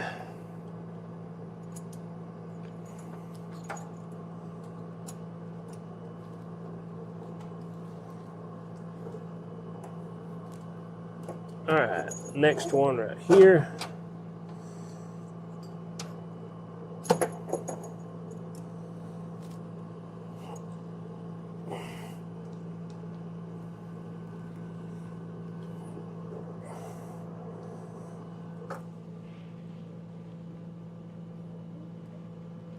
All right, so I've got it set up on the same line section, the same connection, and we're gonna throw, I don't really know, I'll throw 200 watt slugs in. Let's just do that. So 200 watters.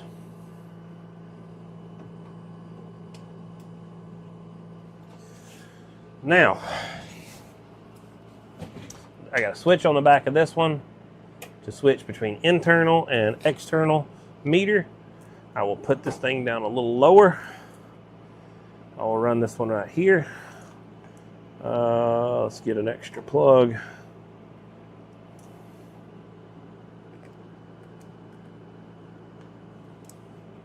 All right, run an extra plug right here. So, you guys need to see more than I need to see.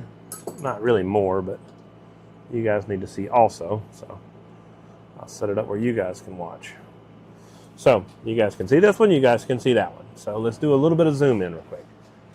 They are a watt meter is what they are. They allow you to read RF wattage. So if you guys have had a cell phone, if you've had an AM/FM radio, if you've...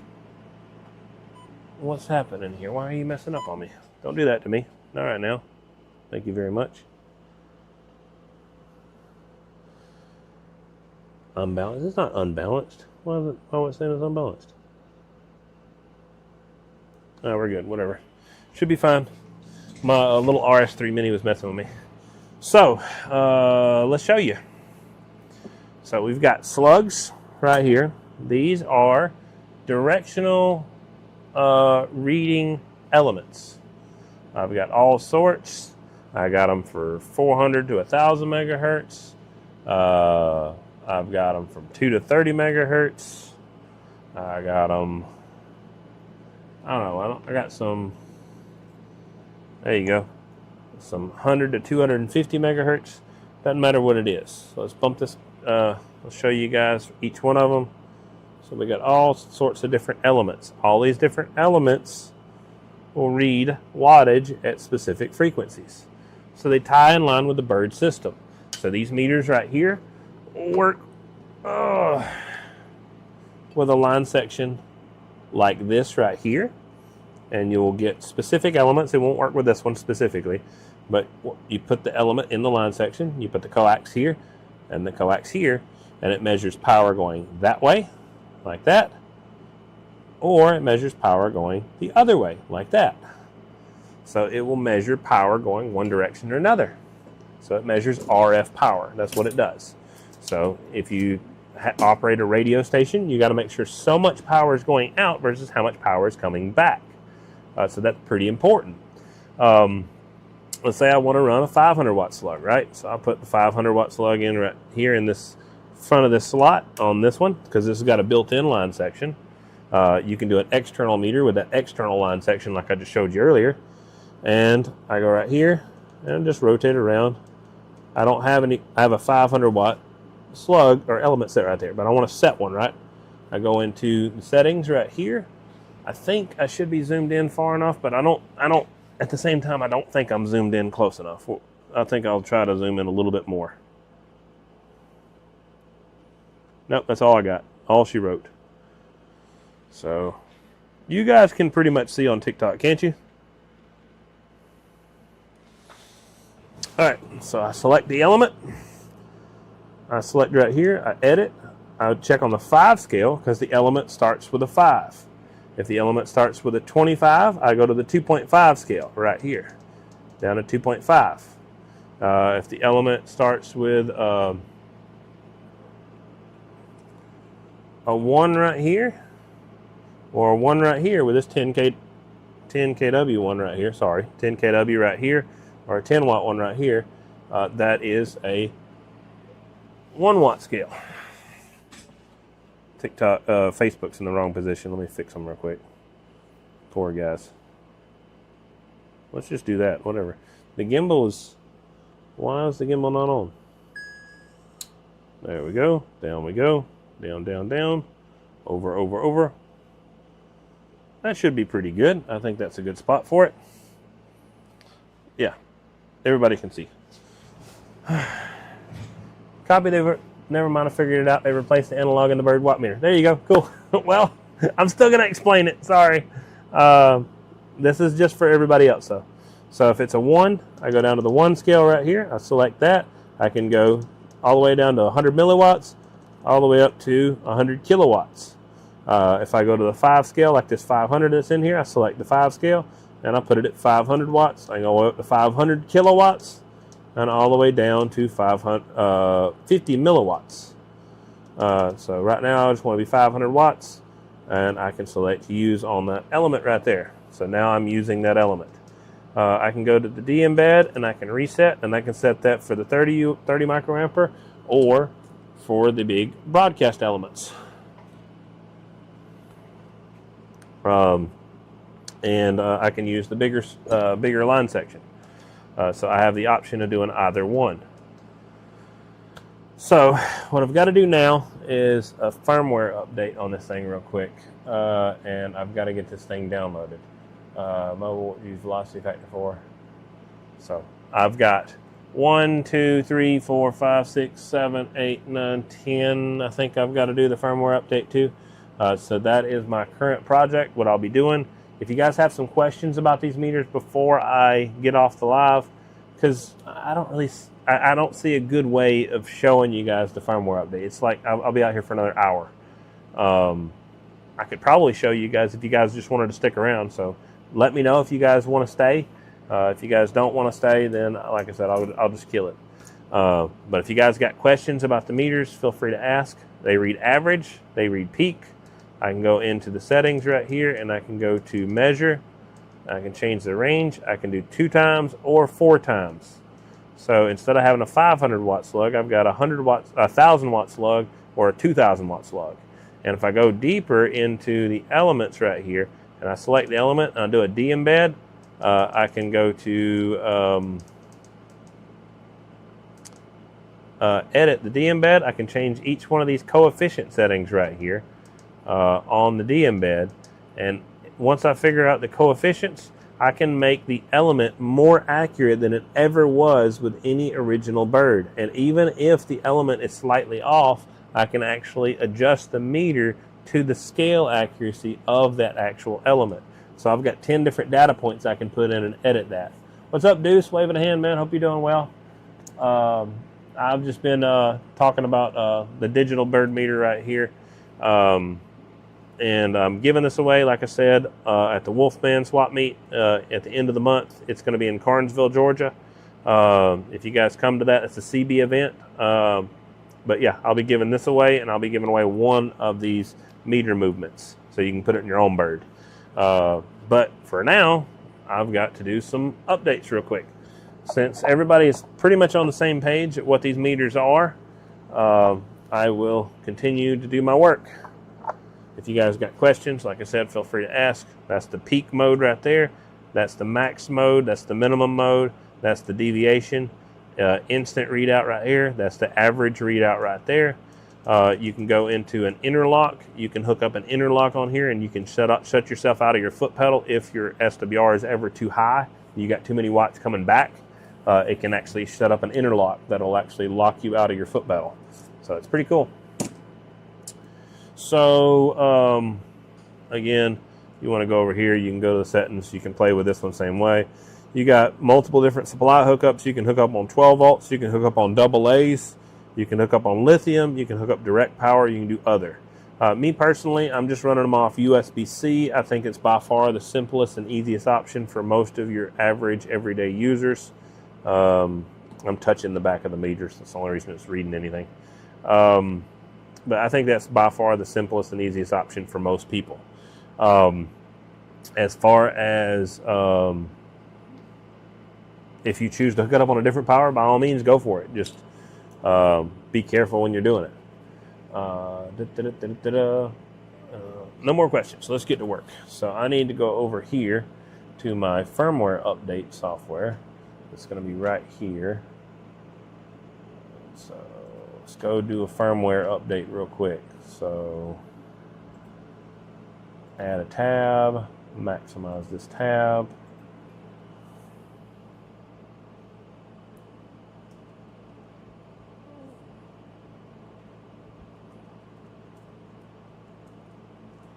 So again, like I said, you guys got questions about these while I'm working, feel free to ask, and I'll explain whatever I need to explain. It does not hurt my feelings at all right now. So dismiss. Let's go right here. Let's go to firmware right here. He pulled it off. Smart man, smart man. I told him about that too. So we got the new one right here. We got the calculator. We got all that stuff. That's fine. So now he sent me I've got to get my, I'm doing a bit of a beta test right here, so there might be bugs in this, but there'll be some cool features added. So we'll play with that and try to see if I can get it up. So here is our control, but I need to get into my email. Where the heck is my email? Right there. What email do I have on here? Nothing. Really? Let's check and see if I got an old Outlook. Outlook new, Outlook. WT, okay. Outlook Classic, that's what I need. Nothing. Okay, let's add. Jesus, give me a break.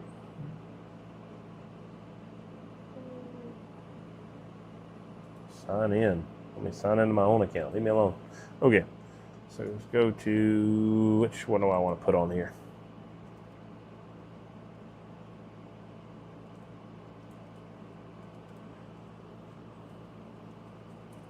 All right, so let's do this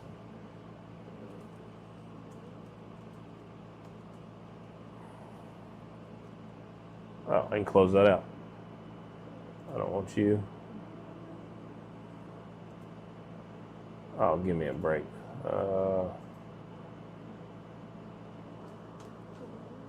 This is Windows, man. We're getting bored right here. All right, let's get back to work.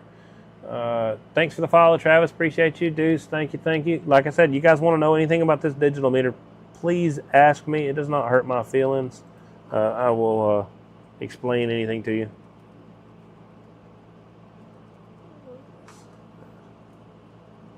If you guys hang around, you'll see what the new features are of this new firmware update. It's going to take me just a minute to get into my stuff.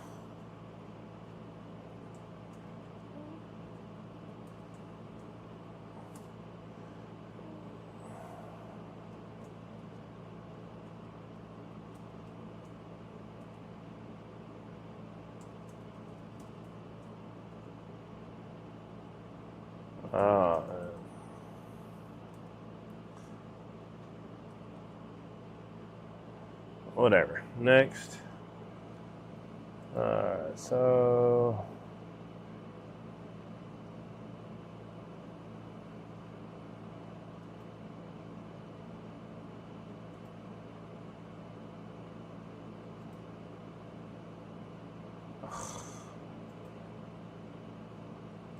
Jesus. If anybody hates Windows, then just hop in with me, and I will absolutely join in on the Windows hate. And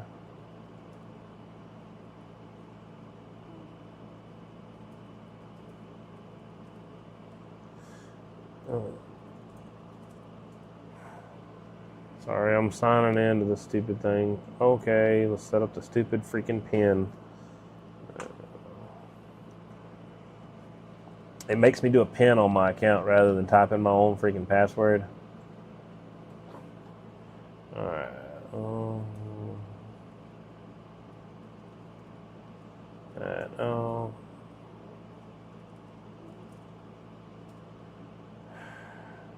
Come on, you can do it, buddy. Okay, add another email. There we go. We're getting progress here, man. That's a lot faster now.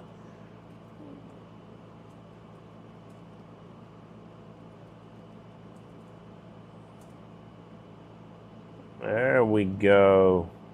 Use my password. Forget you.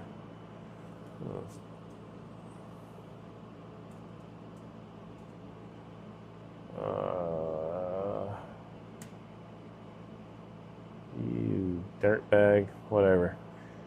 Alright, email that one. Who cares? Send the code. Oh. I gotta send the code now.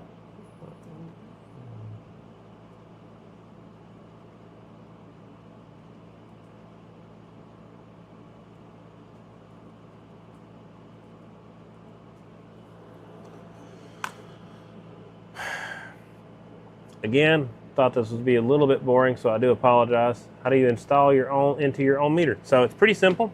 If you look right here on the side, there's one screw right here and one screw right here. And then also inside there's one stud here, one stud here. This would be your hot, this would be your shield. So your positive and your negative, center conductor and shield.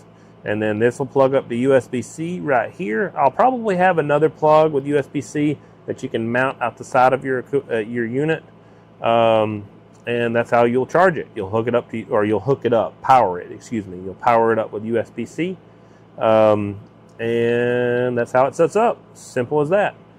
Just two connections in the back. The only thing you're adding is the power to the unit, which is going to be most likely. I'm pretty confident. I've got to talk to the builder of it, but most likely it's going to be this right here. So if you look, that's a USB-C hookup. Way out here, you guys can see it's a USB-C hookup. So that's how it's going to set up. Let's move this camera back down and let's finish up with this firmware update. Oh, sorry, I gotta type a code in. Where's the code? Okay, so let's go here. Where?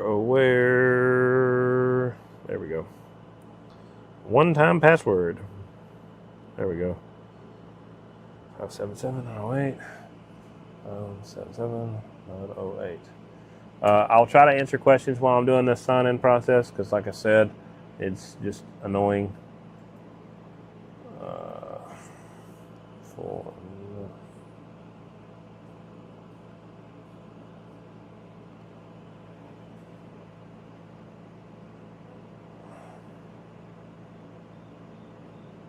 So we're done. Set up Outlook Mobile on my phone. No, we're not doing that. Screw you. They're so invasive, man. Jeez.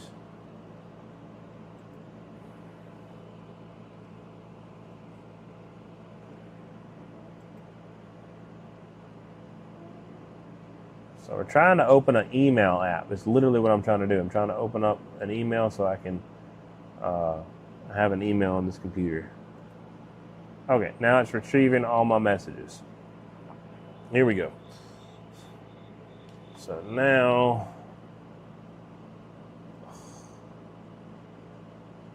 okay. Now I gotta figure out where he sent this.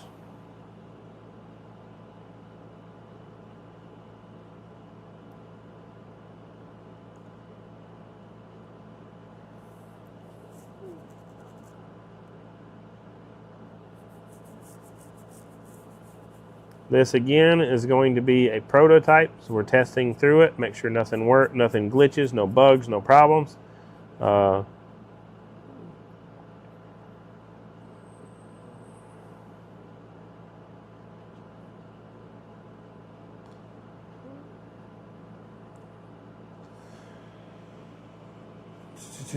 Okay, so here it is. What?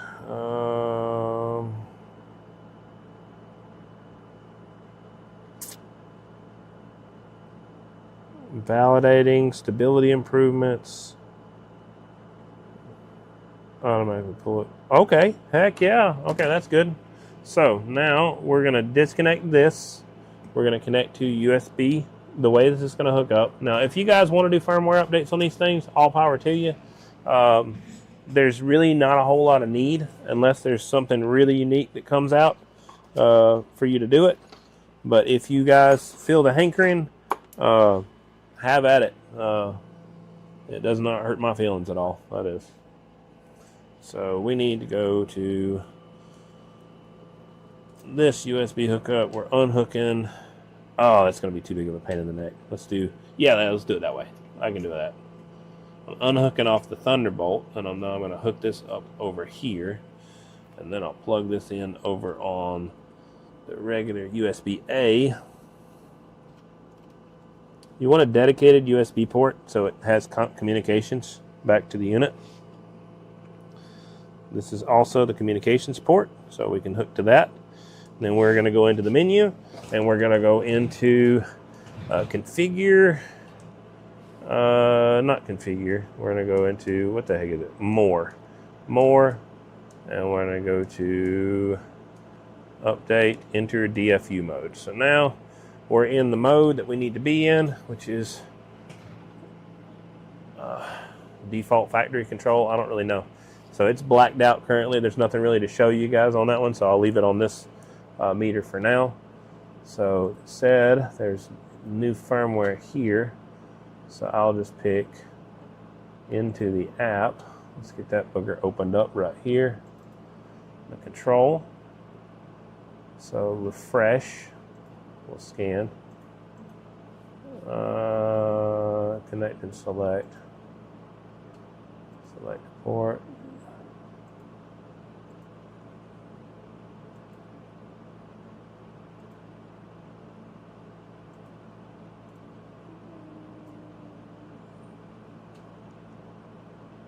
So I've got to download a new app. Excuse me. So I can disconnect this. It won't hurt anything. So there's a DWM control app that allows you to do a lot of this stuff. Where's the app real quick? So let's go right here. App.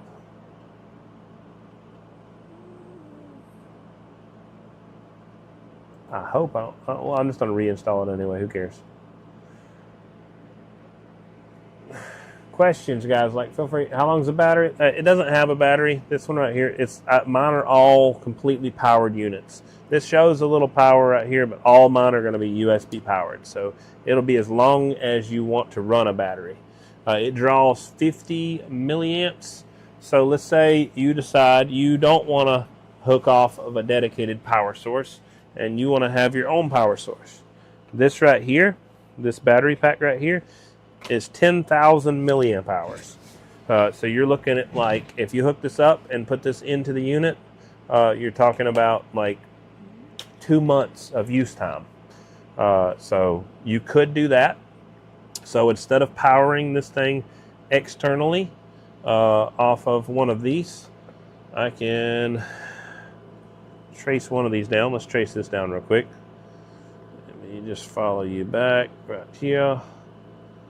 Pull it out of there and unplug that real quick. So unplug this one. So this one's completely disconnected. It is not hooked up. So now I can go over here.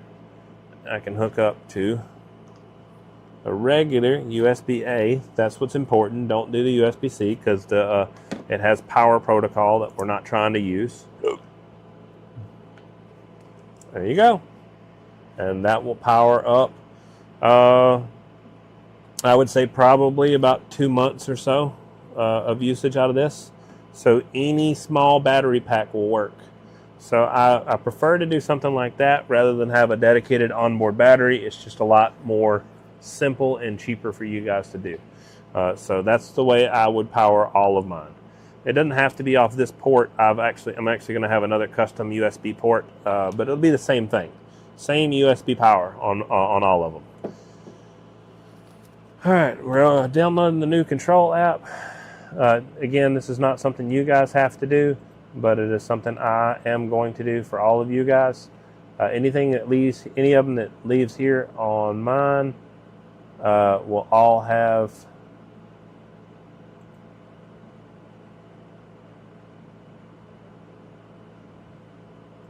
finish.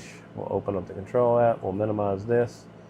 Now we will try to again connect this in DFU mode, see if I can get it to pick up. If it doesn't pick up, I'm going to go ahead and hit the driver and put that driver in.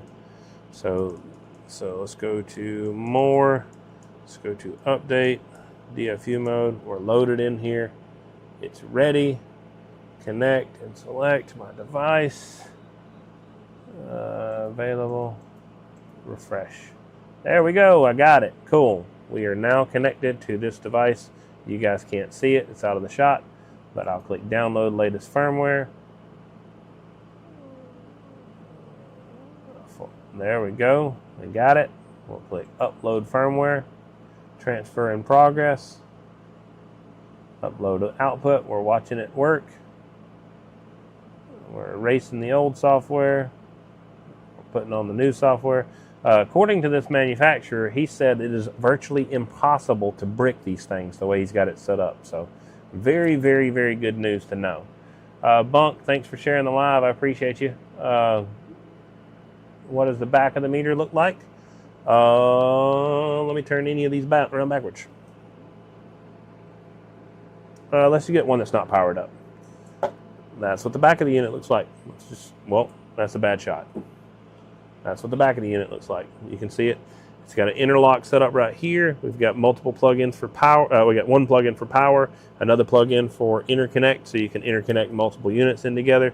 It's also got multiple jumpers for different voltages. You've got settings for your interlock right here. You've got your USB interface over here, your shield and center conductor here. So that's how it sets up. That's what it looks like from behind. You got the side screws that will go into the side of the bird on both sides, and that's what it looks like. So that's what the interior looks like. K-Flow out of England, I guess. Hello, hello. Thanks, Bunk. What's up? Just jumped on. What's the mounting flange look like for the custom mounting? For custom mounting, let's show you real quick. Give me just a second. If you're going to do a custom mount in a custom housing, oh,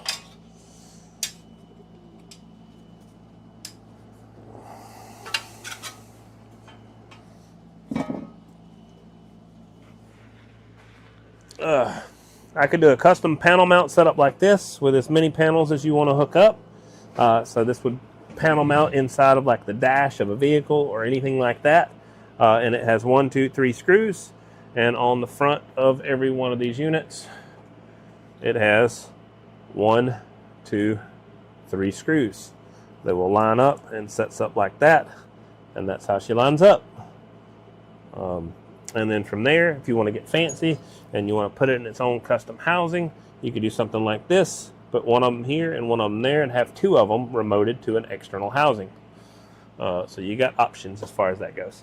So that's sitting on top. You guys can get an idea of what it sets up and does. I will set that back there so you guys can kind of see it barely in the frame and barely in the shot, but at least you guys got an idea what it does. All right, firmware should be done. Let's take a look real quick and see. Error, valid, future, if you wanting, device ready to use. Ready, okay. So it says ready to use is done. So now I should be able to disconnect and go from here. So disconnect. So now let's read and see what updates we did. It's the validation, cool, it's fine. So this is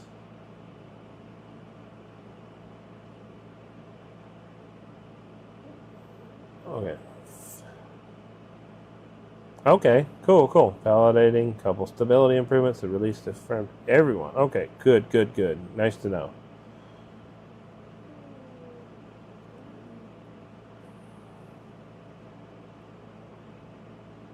Bar graph is completely smooth. A digital update can be set in the display rate. Peak holds no more. Gutted peak hold and made a much smoother peak algorithm. I've been working on it for a while now. Numerical readout will show the maximum power detected within a moving window supported by the display rate. Awesome. Okay, cool. Let's see how this works. So I have 2 hookups. We're already set up. We're already hooked up. We've got 2. I got the wrong size slugs. I need to change these out. What should I do? I wish I had another 500. I do. I got 2 right here. So I'm going to remove this. I'll throw this random one in here. We're about to do something very unique. You guys will get to see it live. So we're going to run a real wall comparison side by side.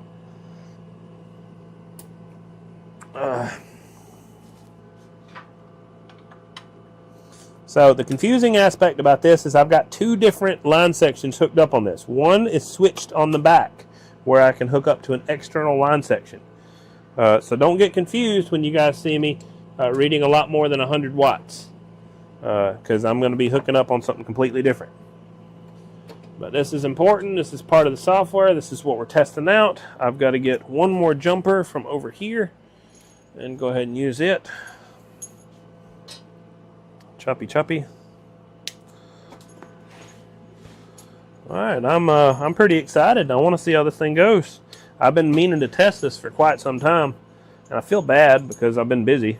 But he made this software for me quite a while ago. Nothing crazy long, like it hadn't been nuts, but it has definitely been longer than what you do for like super fast testing and stuff. And it's not been super fast, let's say it that way.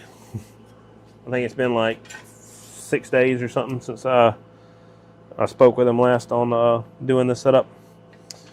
So again, I can power this via just a battery pack right here.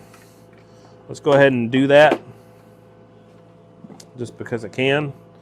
And we can ensure that we have nothing affecting either one. When I set both meters up right here, it's a little risky. I need to add a little bit more coax. It's The only thing I dislike about RG-400, it is pretty, haha, dude, I love it. I love it, man. He did a great job. All right, so I'm going to bump this up just a smidge. See if I can show you guys. Let me turn this gimbal back on real quick.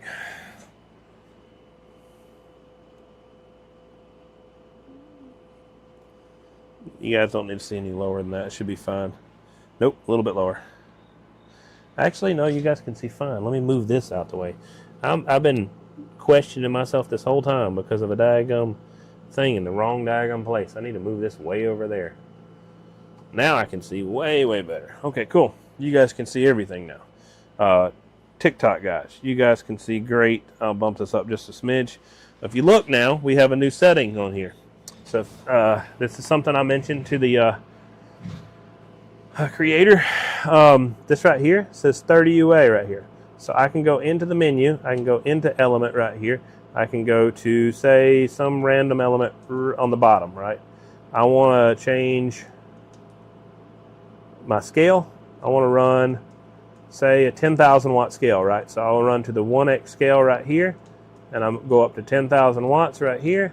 And I change the type to 100 UA, and then I click use. So now I want to see how this settings works. Now it says 100 UA right there, and it says 10 kW. So it is so much easier to be able to see. If I go to the same procedure, right? So I want to use a 10,000 watt element. I need to go over here. I need to go to this one right here, and I need to edit it, right? I'll do the 1x scale.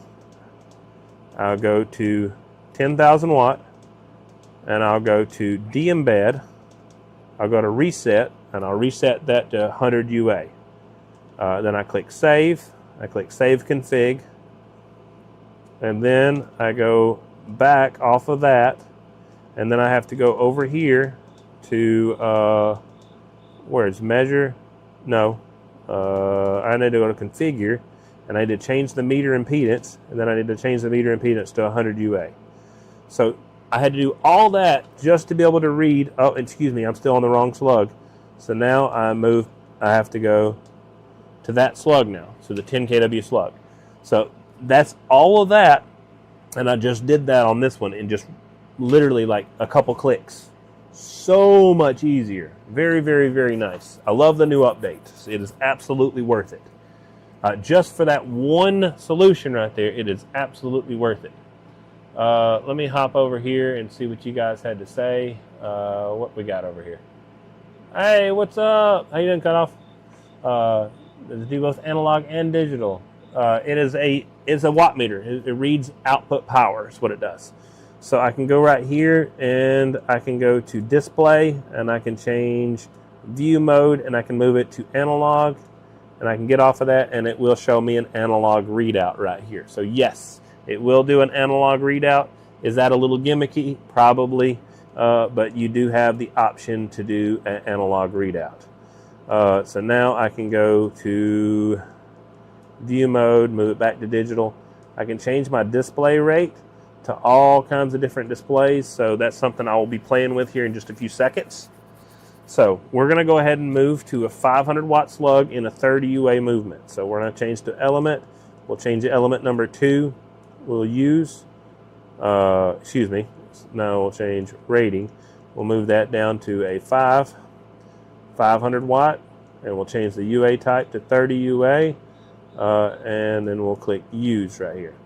So now we are all set up on here, and it's a 500 watt on the second position.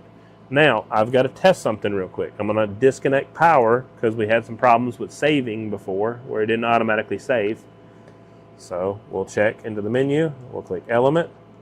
Okay, so I need to discuss with him about how to save the config. So there may be an update on this thing before I ship this thing out. Otherwise, I might actually call him. It's way too late to call him tonight, but whatever. So we'll click rating. We'll move it to 5x. So there's a save config option we used to have, and I've got to get that save config option back. So we'll put on 30 UA, and we will click. Let's click de-embed. There we go. Save.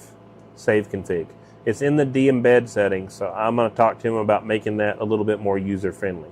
But now that's automatically saved, and we're on the 500 watt setting.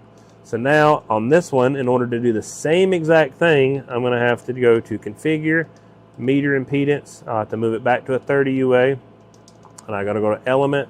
Whoops, excuse me, element. I'll go to, I think I have a 500 watt one right here, but I'll click de-embed. I'll click reset. I'll set that for 30 UA. I'll click save that config, and then go back off of that. I've gotten a little quick at it, so it shouldn't be too bad. 500 watt, and it shows right here my coefficient settings and everything else like that. If I want to check this one, I can go both of them, and it shows me all my coefficient settings right here. So it is set for 30 UA right now, and it also tells me the UA type in this menu setting right here. So push that button to get out, push that button to get out, and here we go. KE40RW here. They look pretty nice. Thank you, man. I saw that message earlier. I apologize. What's up, 104? We're doing right now a live side-by-side comparison. Celestial Sphere, guns under 9 degree, ghost guns are not cool. Celestial, you got to chill out, man. If you don't chill out, I'll have to just chill out. Let's just say it that way. I'll be nice. We're working on some RF equipment, so stuff to read RF power. If you guys want to know, that's what it is. All right, so if you continue to be, please don't continue to be stupid, because I don't really like kicking people out. I like hanging out with everybody. You guys are cool. All right, so let's check this out real quick. So we got this on right now. It's going to be 2X. It's going to be average scale. I have to get a different hookup real quick. Give me just a second. I'm going to inject some audio. It doesn't really matter what I inject. I just need to get this over here. So we're just going to inject the tone. Don't matter what it is. Let's go to the UE tube.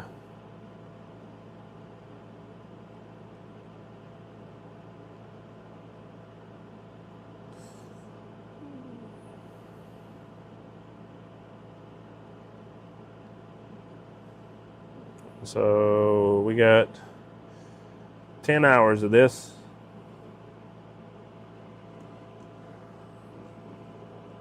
All right, we got that. We'll key and set this up. So we don't, well, whatever, we'll just do it that way. So now we need to check this one for, how do we get this hooked up? It's currently hooked up, set up. It's on positive, it's on negative, we're good there. That's all hooked up. We're all lined up. We should have, we see reading on this one, right? Okay, that's not doing right, so that's fine. We need to, oh yeah, it is doing right, duh. I just need to move it off of this. So it should read something there. It should read nothing there. It's reading minuscule, whatever, it reads something.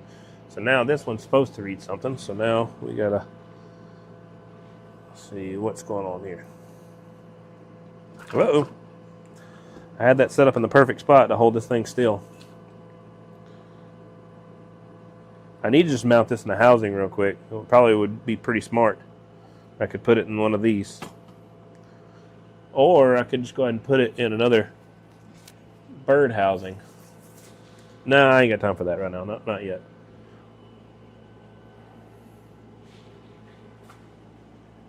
I think, I don't know. Let me grab and see if I got one. Can't do that. It's too much.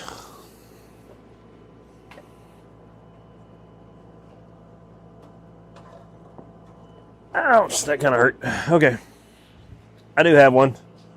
So this is a bird housing. Let's just throw it in there real quick. This has got to go to a customer anyway. So I'll pull the back of this housing off. We'll take this out right here. If we were to put this thing in a new meter, this is how it would work. We would still have the line section in line. We'd still have the sample line. The shield would be right here. The hot would be right here. We would reverse that direction. We would just make it a little bit tighter and do it like that. Shield on the right, shield on the left, hot on the right, and that's how it's going to set up. I'm not going to hook these leads up because I've already got some other leads in here right now. So I'm just going to throw this meter real quick inside this housing so I don't have to chase this bird around too much.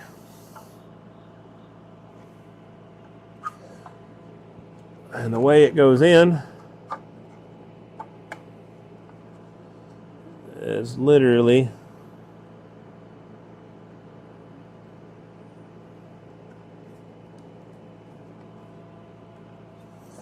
just like this.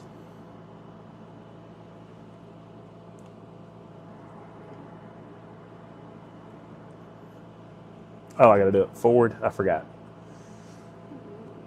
Forward like that. I gotta get past these two leads. Yep, there we go. You gotta kind of go in at an angle in order to get it in there. And then there, from this point, I need to pick this up right here. There's a plastic guard. Plastic guard on that side. I'm putting the plastic guard on the outside of both of these. And then line this up right here. And I got 2 screws I've got to get. Sorry, I need to zoom this out just a smidge so you guys can see what I was doing. TikTok mostly saw everything. 1, 2 screws. Right here.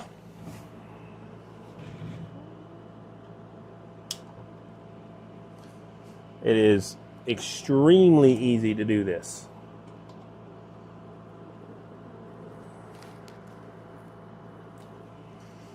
Let's do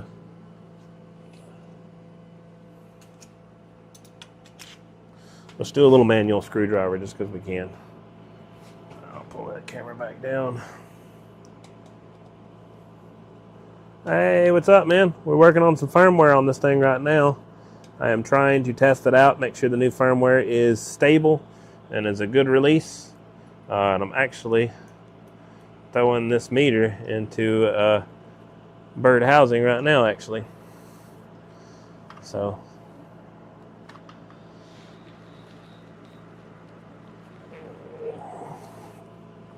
I got a little too cocky right there. I need to back that thing off real quick.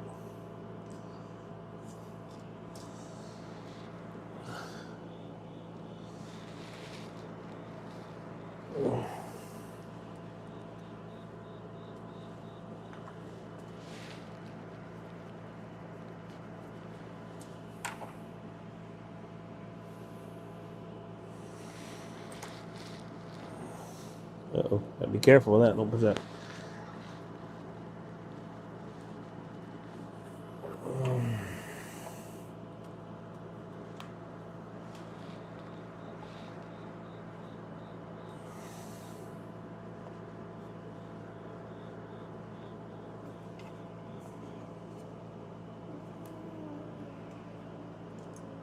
It's a bit of a pain in the neck. Let's see if I can get it to start over there.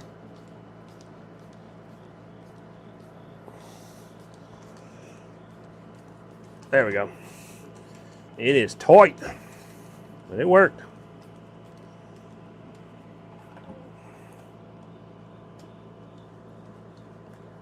All right, this is still hooked up.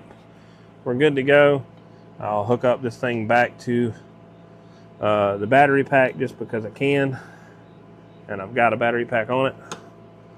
So what do you guys think? Side by side or top down? I think I'll do side by side. Maybe that'll work. Like that, side by side looks pretty good to me. Let's move this thing out the way. Both these are side by side with each other. So now I'm gonna go ahead and hook up real quick. Element, we'll do 500 watt, and we'll click use. We'll also go ahead and check into our configure menu. We're good. Input count, update, reset all, we're all good. So measure, we'll deal with that stuff later, that's all good. Good. Supply, we're already good. We don't need any more logs. Save config. Alright, so now from here, I'm seeing wattage on this one, but why am I not seeing wattage on this one? Maybe this element's not lined up. Maybe this piece is not screwed in.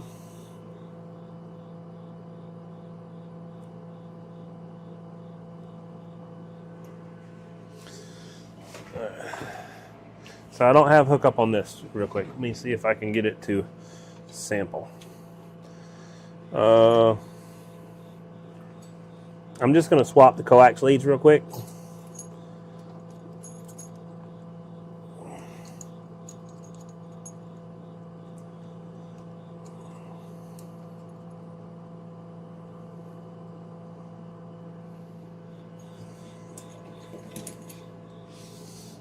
All right. So this one continues to get a reading, this one doesn't, so nothing to do with the coax leads right here. Sample line should be fine. See if I'm not being stupid. I'm not being stupid, we're good. This is still connected. We're still hooked up to this. That's all fine and dandy. This is all tight, we're all good there. So this one, I see a number, 518. So let's disconnect here. See no number on both. That's fine.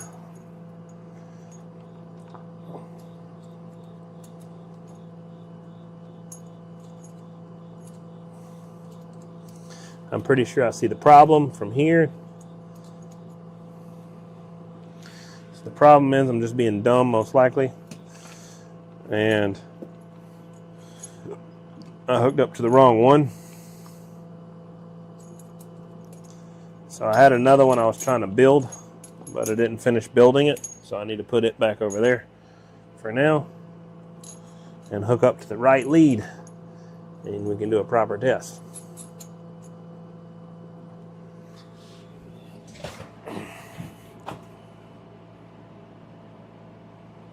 All right, cool, whatever. I'm not worried about the accuracy of the 2 meters. I can do a de-embed, I can get those accurate, we can do all that kind of stuff as we go. That doesn't matter. It's 2 different slugs, 2 different company slugs. There's no rhyme or reason on that right now. But what we're looking at is some of these settings, like how fast the sampling rate is, how quickly it's adjustable, and see if I can do a tune-out on this thing while I'm currently working on it. So this is still on, modulated, right? Modulation off, modulation on, right there, modulation back off. So now we'll move up to peak on both. And it's right here, just carrier. So see how quick that sample is.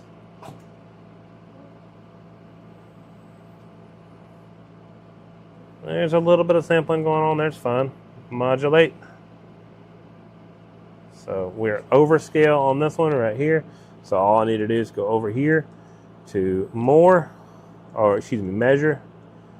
And we'll go to range, and we'll do a 4x range right here. So again, not worried about the accuracy. I just want to see the sampling rate, how it actually averages these samples. So this is very, very smooth. This is kind of jumping around.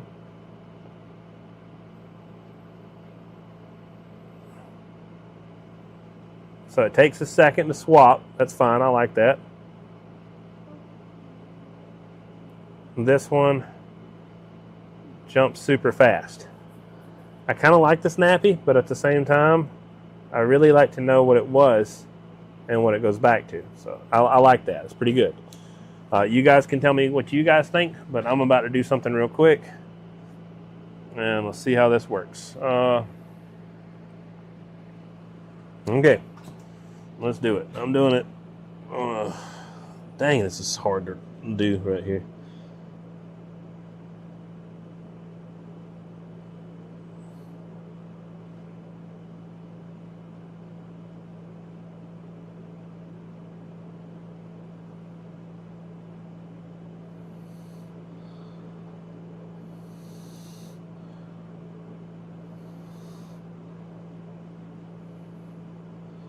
1260, 1149.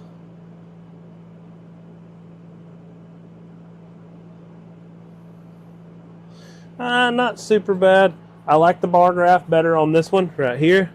So now we're going to change a couple of the settings real quick in the menu.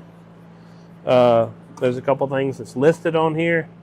So now, bar graph runs complete smooth, digital update, is display rate. So we'll change the display rate. Let's go over here.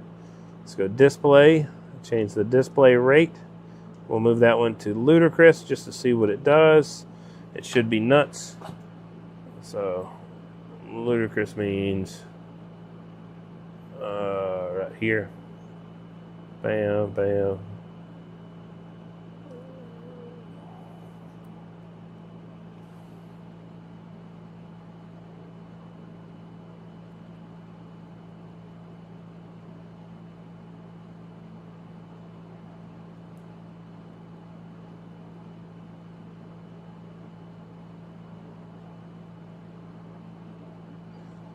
I don't know about that. I'm not sure.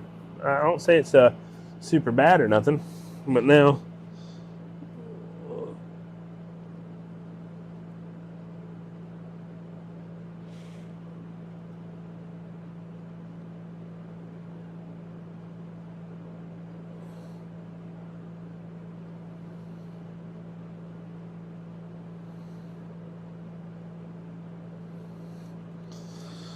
$12.58.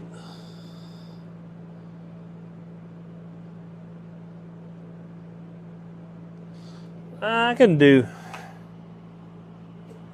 I would say it's. I don't know. I'm not sure if I like it better or not, or if it's about the same.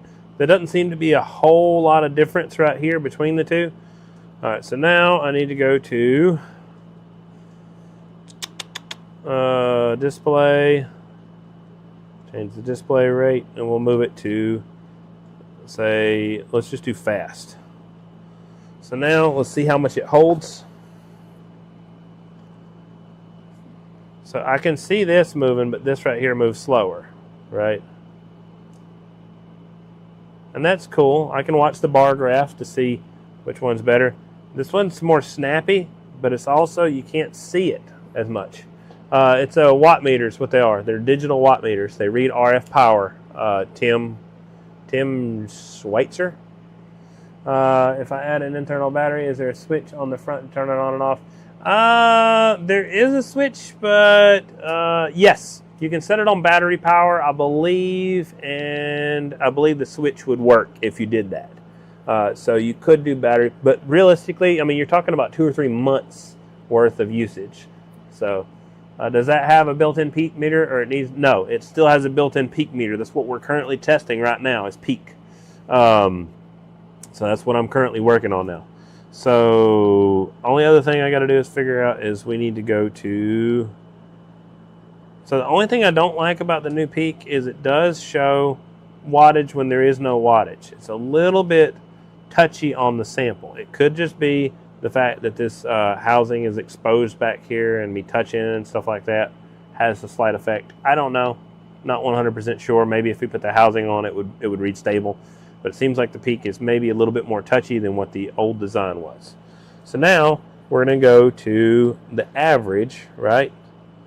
Average, and we're going to see how average holds up. See how that works. So this one's a bit more snappy right now the way it's set up, but we'll adjust it up and down.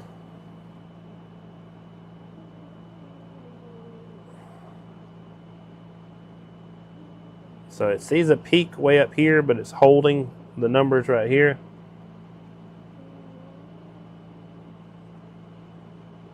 Definitely am a much bigger fan of this one than I am this one, because this one's just constantly moving. You can't really see a number to hold steady on it. So if I adjust it, if I'm trying to see like what a peak was and try to see when I'm talking and saying something, I don't know what a number is, right? If I go over here, I'm like, oh, okay, I'm doing 621, I'm doing 600, I'm doing 400, I'm doing 500. Right here, I know I'm doing 400 and something, 500 and something, but I don't have a number so I can associate it with. So that is definitely better. I like that better for sure. So now we can go to measure. We'll say averaging right here. We could play with the averaging and stuff. That's fine. We already discussed this. There's no need. So I think this will do what I need to have. I got my 4x range on. It's fine. We're not checking any of that stuff. We're good with all that. We'll check the display. If you want to change the backlight brightness, you can make it a lot brighter if you want. You can make it a lot dimmer if you want. You're not stuck with a certain level of brightness. See how dim that one is? All the way to nothing, and then all the way up to 10 in comparison. So definitely can be brighter than what it is. Contrast, you can go down with the contrast, or you can go crazy with the contrast where you can't hardly see it. Where it's at now is a good. Invert the color, you can invert it. So you'll see it looks different than what it does the other way. So you have a choice between whichever background you want. Me personally, I like the inverted color. View modes, the digital and analog, and the display rate's what we were playing with a while ago. If you want to get into the interlock, you can play with that. But overall, I'm pretty happy. So now we're going to do a real world test where just somebody is talking in a microphone and see how it operates. So, oh dang, I can't do that. Crap. I was not prepared. Give me a second.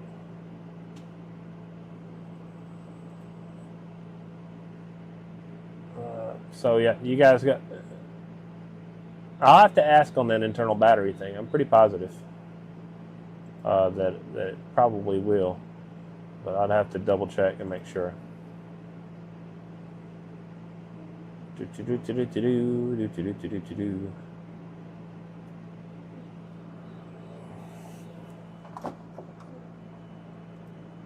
So, okay. Audio test 1 2 1 2 1 2 1 2. So if I'm talking and saying something, see how that's holding significantly more steady, and this is just constantly moving around. There's no real number you can actually follow and actually use on this. You can physically use the number on this. Audio. See, I see 640, something like that, 620.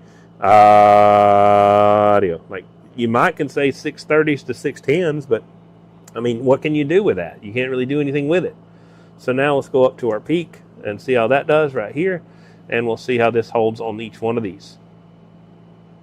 1 2 1 2 1 2 1 2 1 2 1 2 1 2. So it holds for a second longer on the peak on this one. And then it just jumps around a bit more. Audio test 1 2. I kind of like the slower just because it's a little bit easier for you to read, especially if you guys are not like super snappy on your eyeballs and you can't really follow. So everything about the new update I do believe I like. It is definitely working great. No complaints. So I am going to go ahead and update all of the units up to this new update. Once I do that, I've got a bunch of these things to ship out. This one I'm going to go ahead and close up in this housing, and it will be set up and ready to go. I've got to, there's only one thing I've got to do, and that I've got to install a USB plug. So I got to do that. That'll take me a little bit to do. What's up, Bob? Waving a hand, man. Hope you're doing well. 73 right back, man. Appreciate you. Will original bird without the peak on it still work with that meter? Will an original bird slug without the peak on it still work with that meter, or would I have to get new slugs and also to get peak? No, 104. You can do. It'll work off original slugs. You will not have to do any slug changes at all. If anything, it'll actually give you more options because you got 1X, 2X, and 4X. Sorry I didn't respond earlier, 104. I apologize. So if you're still in here, maybe you got to see my answer rather than unfortunately me being a jerk. Oh, cool. We're good. That was only a minute ago. Holy crap, you guys are commenting fast. Yeah, just responded just now. Okay, cool. So, waving a hand, 178, man. Appreciate you. But yeah, the only complaint I have with this one is it's a little touchy. It does like to read, but it's awesome how it says the microamperes right there. It works every time. Wonderful. again, have to consult with the manufacturer about that power usage, about the internal battery setup. But yeah, it is very cool. I'm very happy. Everything about the update is better.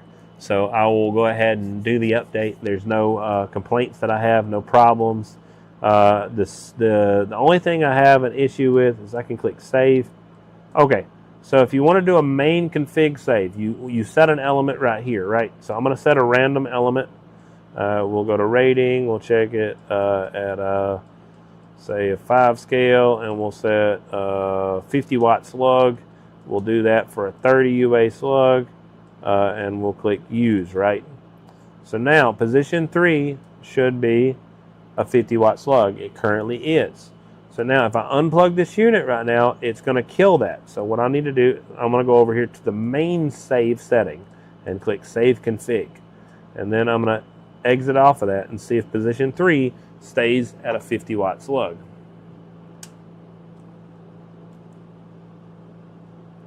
It did. We're good. So all you have to do is on the main menu, click save. So every time you go through this and you add stuff to it, just go to save, right here, down to save, click that and save your configuration. If you don't want to save anything, just unplug it, turn it off, whatever, and you lost it. So be it.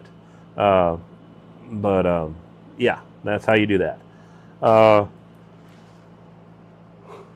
It is going into the 100th on accuracy, so it's very, very cool to have that extra layer of accuracy to work with. So that's cool.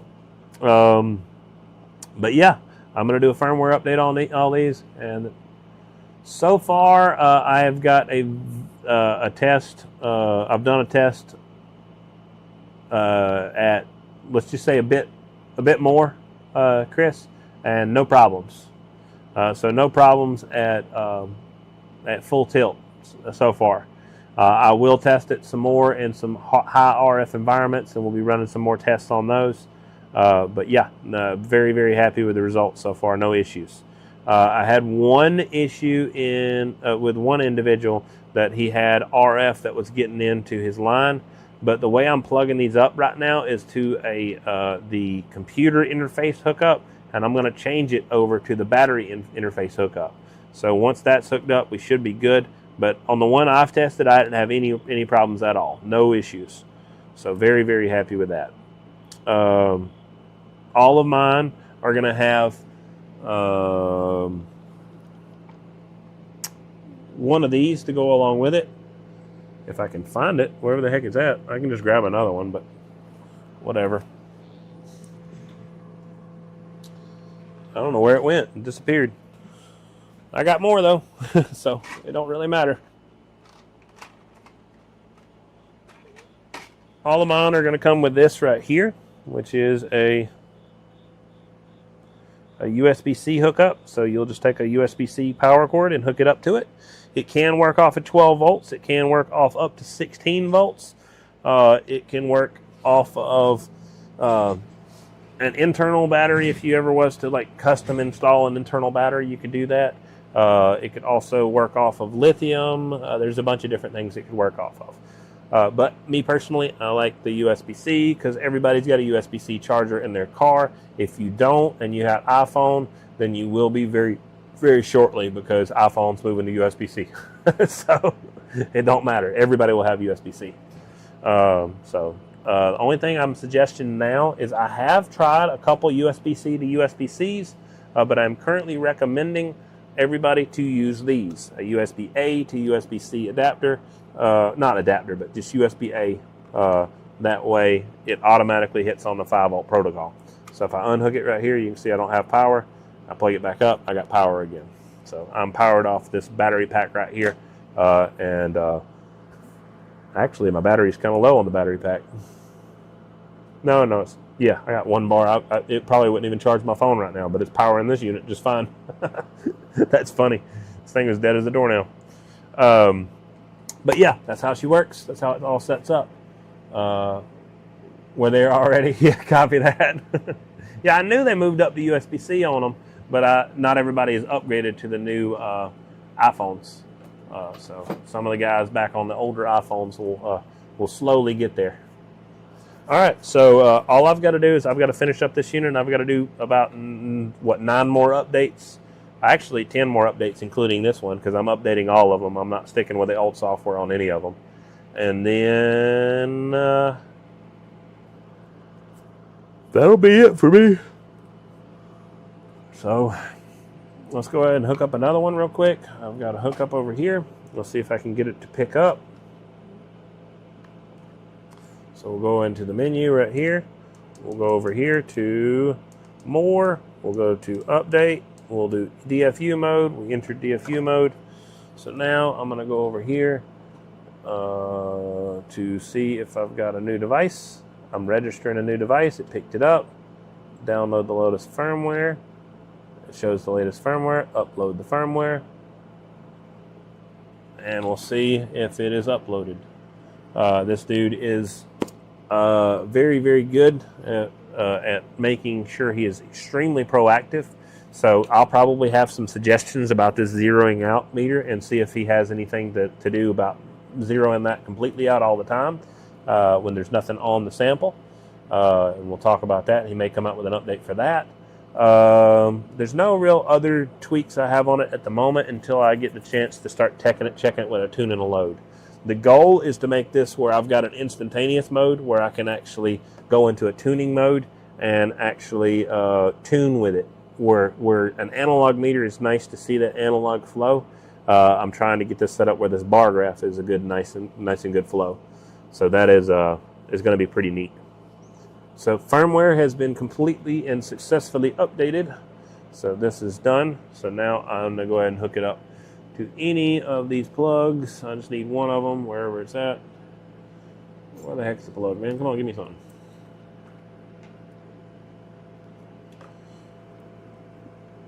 Pull this out through here, through the cracks, and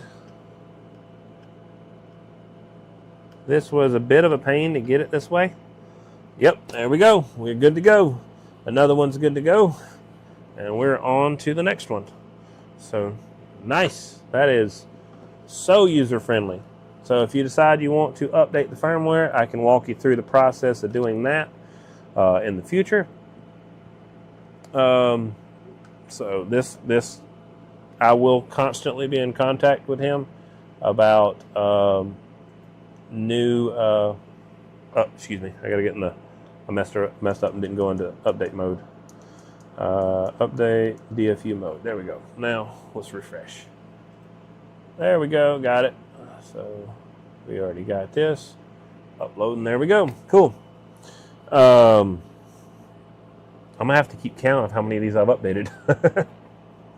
I don't know. A lot to talk about. A lot to do. A lot of things to mention. But again, we're working on the digital meters. These are all done. The only complaint I have is there's a little bit of movement on the peak scale. On the average scale, it's nothing. But if you look, we've got an extra digit to work with. We've got 3 decimal points to play with right here.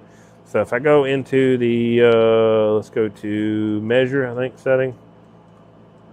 Change my range, move that thing to 4x. See if it, nope, we still got it. We still got 3 digits. So we've got 3 different digits to play with. So it can go down. So let's check this real quick. Might as well, since this is not updated yet. We'll put this on standby. We'll just transmit. So go right here. We'll change our element over here. Let's go element. This one right here. Use that element. Go back here. All right, it's fine. Cool. So we're on 30 UA right here. We already know this one's on 30 UA. Okay, again, there's a difference between the elements, but it's nice to have that extra digit to play with. So that's cool. So now we're back to 2 digits on that. Oh, that's what it was. My bad. Never mind. It's not as fancy as I thought, but it's still cool though. We got 2 digits on the 500 scale, but we go over here to the element and we go to the 50 scale and we change that one, and then it's got 3 digits on that. So it lets you go, when you go to the very small slugs, it lets you go significantly more accurate. So we can go into super small numbers to start testing stuff. So you no longer have to have a 250 milliwatt slug to read 250 milliwatts. this meter will actually read that. So you can actually go down to where you would bottom out the slug on a normal 10-watt slug or 5-watt slug, and you can get into the very, very small, minuscule readings on these. Again, they're not going to be accurate because they're not the same slug on each one. I don't care about that right now. I can always do a de-embed, and I can make these things dead on accurate, the same as one another. Don't care if you got different elements or not. I can make them same. Yeah, copy that. It's late. I wasn't paying attention. If you want to change between your elements quickly, if you want to check your settings, you can push this to check all your settings to see if you're on the right UA, see what meter you're on, and see what your de-embed is. If you want to quickly change between meters, you push the enter button and then up and down. So element number 1 right here, number 2, number 3, number 4, all the way up to 8 elements. If you are one that wants more than 8 elements to be able to be used on your meter at any given time, you want to have 10 elements or 15 elements. If you request it, I can make sure we have 30 elements. It doesn't matter. But in order for simplicity, ease of use, 8 elements I think is pretty good. If anybody thinks we need more elements, then we can go up to 10, 15, 20, doesn't matter. That's a super easy fix. That will have to be another firmware update, but it's, like I said, it's stupid easy to fix. So if anybody thinks that 8 elements is not enough, then speak now or forever hold your peace. But yeah, thanks for that cutoff, man. Appreciate that. But yeah, now I'm gonna go back to the 500 watt right here, and then we'll flip our switch up here to operate, and we can see how this one has a more averaging sample, and this one's bumping around a lot more. So this one's designed to average this, but this is still moving at a fast rate. So if you look at the meter up top, it moves fast. This meter up top, it moves okay, but actually, it's about the same. But this right here is jumping all over the place, where this right here is averaging quite a bit more. So it's taking a bunch of samples and actually picking up those samples and giving you a readout of what it is. So that's on average. On peak, we're going back to that one. Oh, the max scale, we got rid of that scale as far as the way it's set up. I'll have to talk to him about that. It is not changing. So the max is not max. He said he got rid of max. What the heck happened to that? Not like we're going to use this. Oh, there you go. Maybe. But it should read smaller if it's going to read smaller. That's key. So now, yeah, there you go. Nice. So this right here is an absolute max of every single session. If I wanted to change and read this absolute max again, I would literally have to turn the unit off and turn it back on in order to actually read a new max. This one right here is just a max over a longer period of time, and it will actually let you hit those peaks and actually see what they were. So whatever that peak is, whatever that highest number was, it will show that highest number. So that is a pretty cool thing to do. For max, I don't mind it. Minimum is just the smallest number it saw in any length of time. The lowest number it ever saw was 0. That shows your deviation right there. And let's see what we got for instant. See how it's set up right here. So it's got some degree of averaging. Let's see what tone's going to do. Let's try that. I haven't tried the instant setting right here. So let's go up to instant on this. See how this, hang on, let's change our element real quick. Let's get back over here to our 50 watt. So 500 watt right there. See, that's jumping from 1 to KW, 1 to KW, 1 to KW. Yeah, in my opinion, that's a bit, it's not a really useful setting.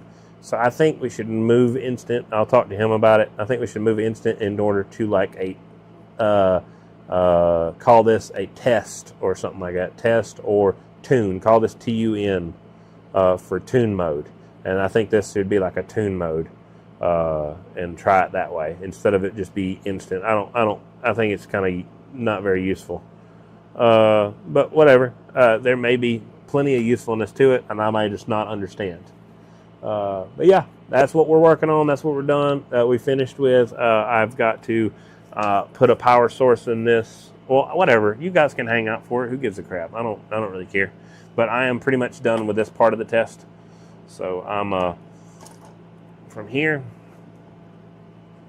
I've got to disconnect this other sample line that I've got hooked up, which is this one.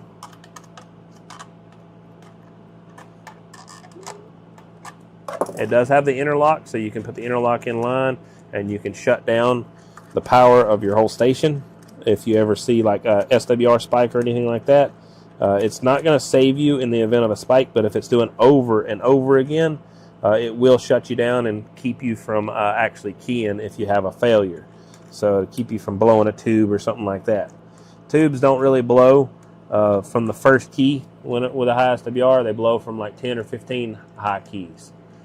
So as far as interlock, it would save you on that in that respect. Now pills, it might save you. I don't know. I haven't checked and seen the responsiveness of the interlock because I don't have an interlock wired up right now. But if I did, we would be able to test that. So we will rotate this around. I want to tighten this up just a smidge. And we'll put this on both of these real quick. Pretty simple. Not a whole lot to it right here.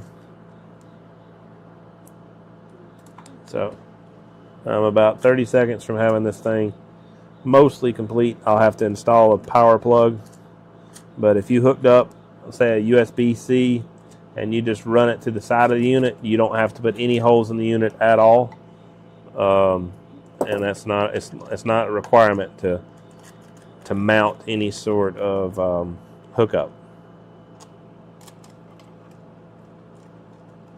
And don't Hercules the back of these connections. Literally, it's just a nut. Don't get stupid with it, because you will spin it on the inside, and if you do that, then you have to open the whole thing up. So don't be dumb. Just don't be dumb. Let's just say it that way. All right, cool. That's how that sets up. This is now ready to power on. If I was to run it and power it on this way, what I would do is I just run it through right here, through one of these open slots, go into the back. I could plug it directly into the USB-C, and then it would hook up and work just like that.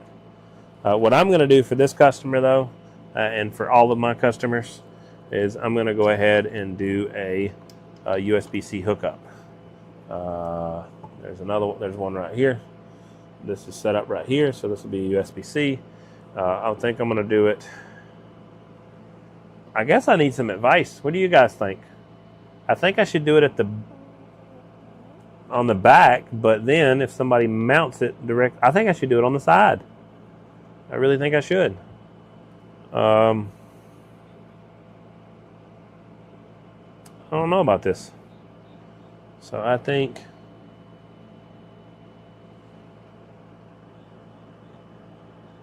I don't have a good way to hook it up on this. This is not a bad idea to go right here. But yeah, I don't know. I'm not sure on that one. Let me go ahead and hook this up real quick. I gotta get my data sheet. Where's my data sheet at? So close this out. Let's go over here. Pull this up. Documentation.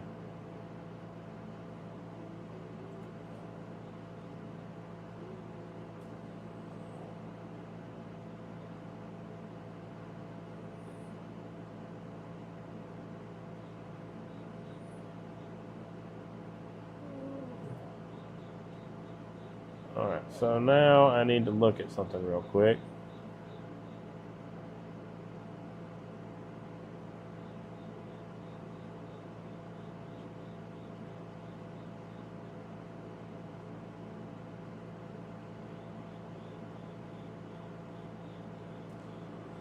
Alright, got all that. We don't care about all that. It's fine. Good.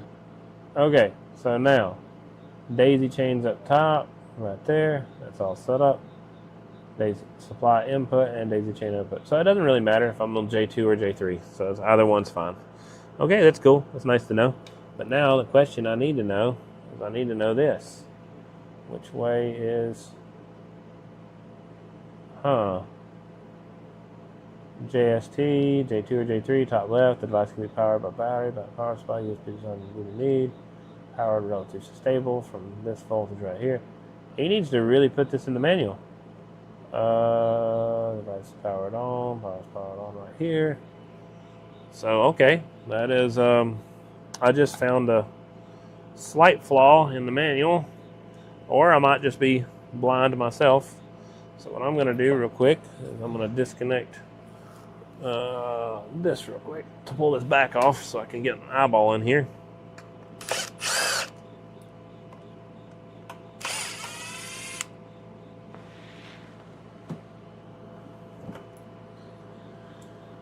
Side, yeah, I like the idea of the side for sure.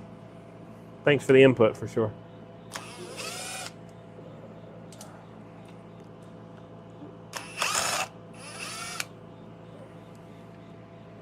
Yes, this is a little bit more interesting, not greatly more interesting, but slightly more interesting than what I assumed it would be. I typically assume this crap's going to be super boring and nobody's going to like it at all. But it's a little bit. I mean, it's better than nothing for sure. I could have been doing this for 2 hours all on my own. Okay, eyeballs. Let's see how this goes. So we need to look closely. Hot is to the left. Hot on the left side pin. Okay, cool. Now I know.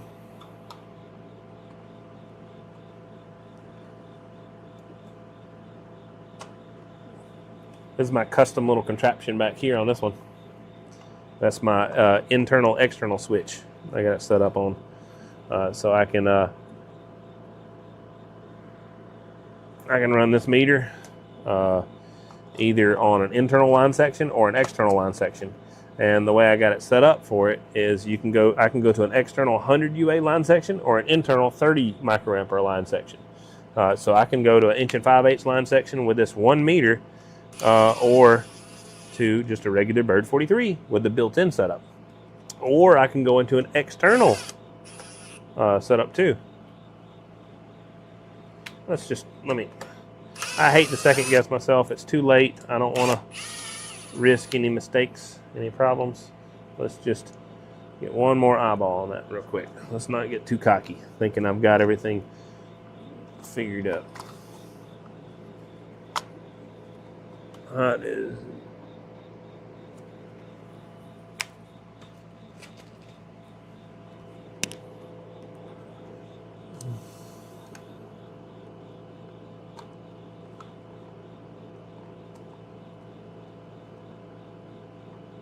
it's on the left. Okay.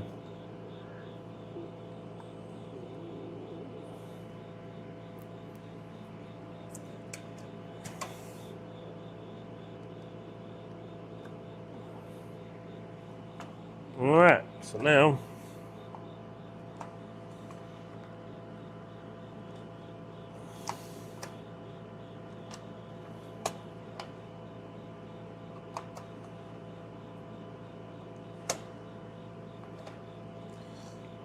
all right.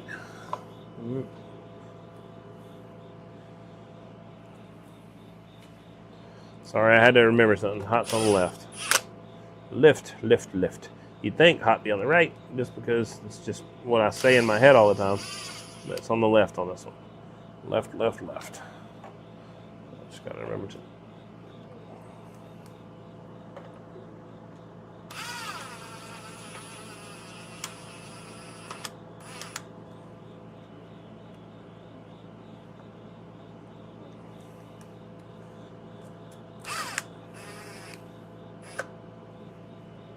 All right, cool. So that's set up now. For now, mouse is cool. Good to go. Let's get my needle nose.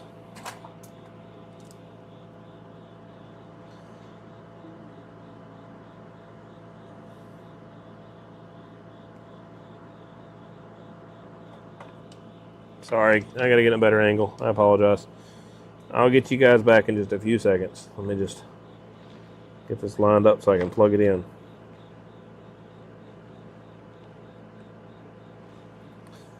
Alright. Now, let's plug this up. Let's make sure I'm on the right pin out. So now, USB 37. Let's see how this goes. Let's try this. Alright, let's just hook it up out the back. So plug it up on that.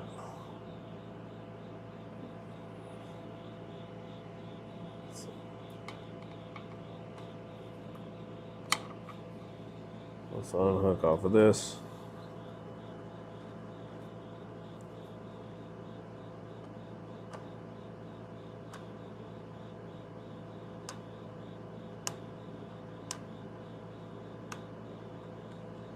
What a pain in the neck. Alright, that's not too bad.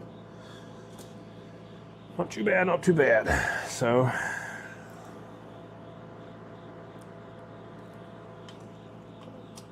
alright, cool. So now I have it set up for switch power. That worked out great. So no complaints. Everything's set up. So this will work off of switch power with the new setup I got. It is no longer constant power. You can hook it up however you like. You're good to go. So it will work with the switch on and off. It will never run out of battery. The battery will be full all the time. Nice. Appreciate you, Cut Off, man. Thanks for hanging out, man. So sorry I was that was my final solution. So yes, it will work with the switch. If you do an external battery hookup, I've got a setup for you to hook up whatever battery you want to, and you can go hook it up just like you like. So that is great news. Wonderful. I've just got to mount this thing out the side for this customer. I think I'm just going to mount it up here, up higher, something like that. I think is the best choice, is what I'll do. I need to talk with him tomorrow. I'll ask which side he wants me to drill the hole out on, and then I'll drill it out, and that'll be the end of it. But very, very happy with that results. That came out great. Best case scenario. So now all I've got to do is put the back plate back on. His meter is all ready to go. I will finish the rest of the meters very soon, but just not right now. I ain't got time. I got a bunch of bird meters to finish up. I got several things I need to get shipped out. Everybody is now complete. That's very, very good news. I'm a happy camper. What's up, Randy? What's up, User? What's up, Willie? Thanks for hanging out. I appreciate all you guys. You guys are awesome. Thanks for the guys that hung out on Facebook. There's plenty of stuff for you guys to see. Thanks for you YouTube guys. I appreciate all you guys hanging out. I have to call it an evening. It's been a little bit too long, so I'm going to call it a night.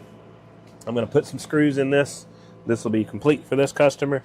I'll get him his jumpers. He bought a few jumpers. And then that'll be the end of this. This will be on to the next one. I've got several birds I got to get finished up and shipped out. I think I got 7 of these or something that's going out right now. And then I'll have more going out soon. All right.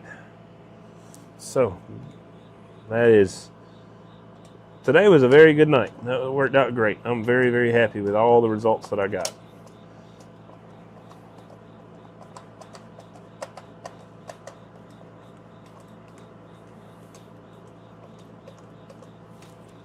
I'm going to be lazy. I don't think it ain't going to hurt nothing. All I got to do is reset the...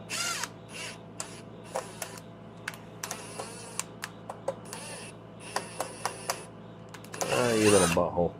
So these have little... whatever, I'll show you guys how they work. They're little split rings right here, right? They use a set edge on this thing. So I have to clamp this one back down right here, and then I have to make sure that everything threads in on it real quick.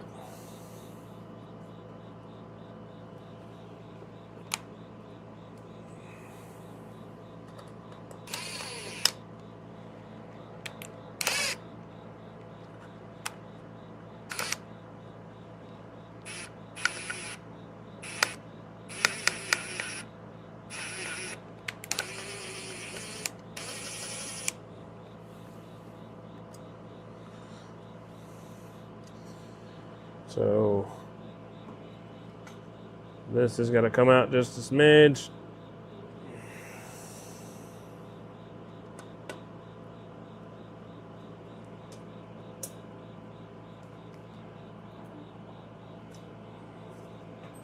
Ugh, that's annoying.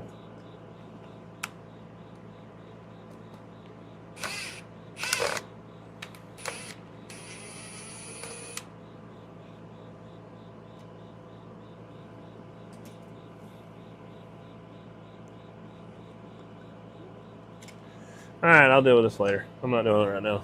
So I will, I gotta reset these freaking threads so they hit the right point. I'll grab some more screws. I have to bend these to the right angle so they'll thread in and out easily, and everything will work and do what it needs to do. Where'd that clip go? I gotta get that clip though. Here's the clip that I need right here, and I'll fiddle with this later. So I'm out, guys. Thank you guys for hanging out. Thanks for checking out the video. If you guys got questions, you guys want anything, you guys need anything, just let me know. I will see you guys later, and you'll have a great evening. TikTok died.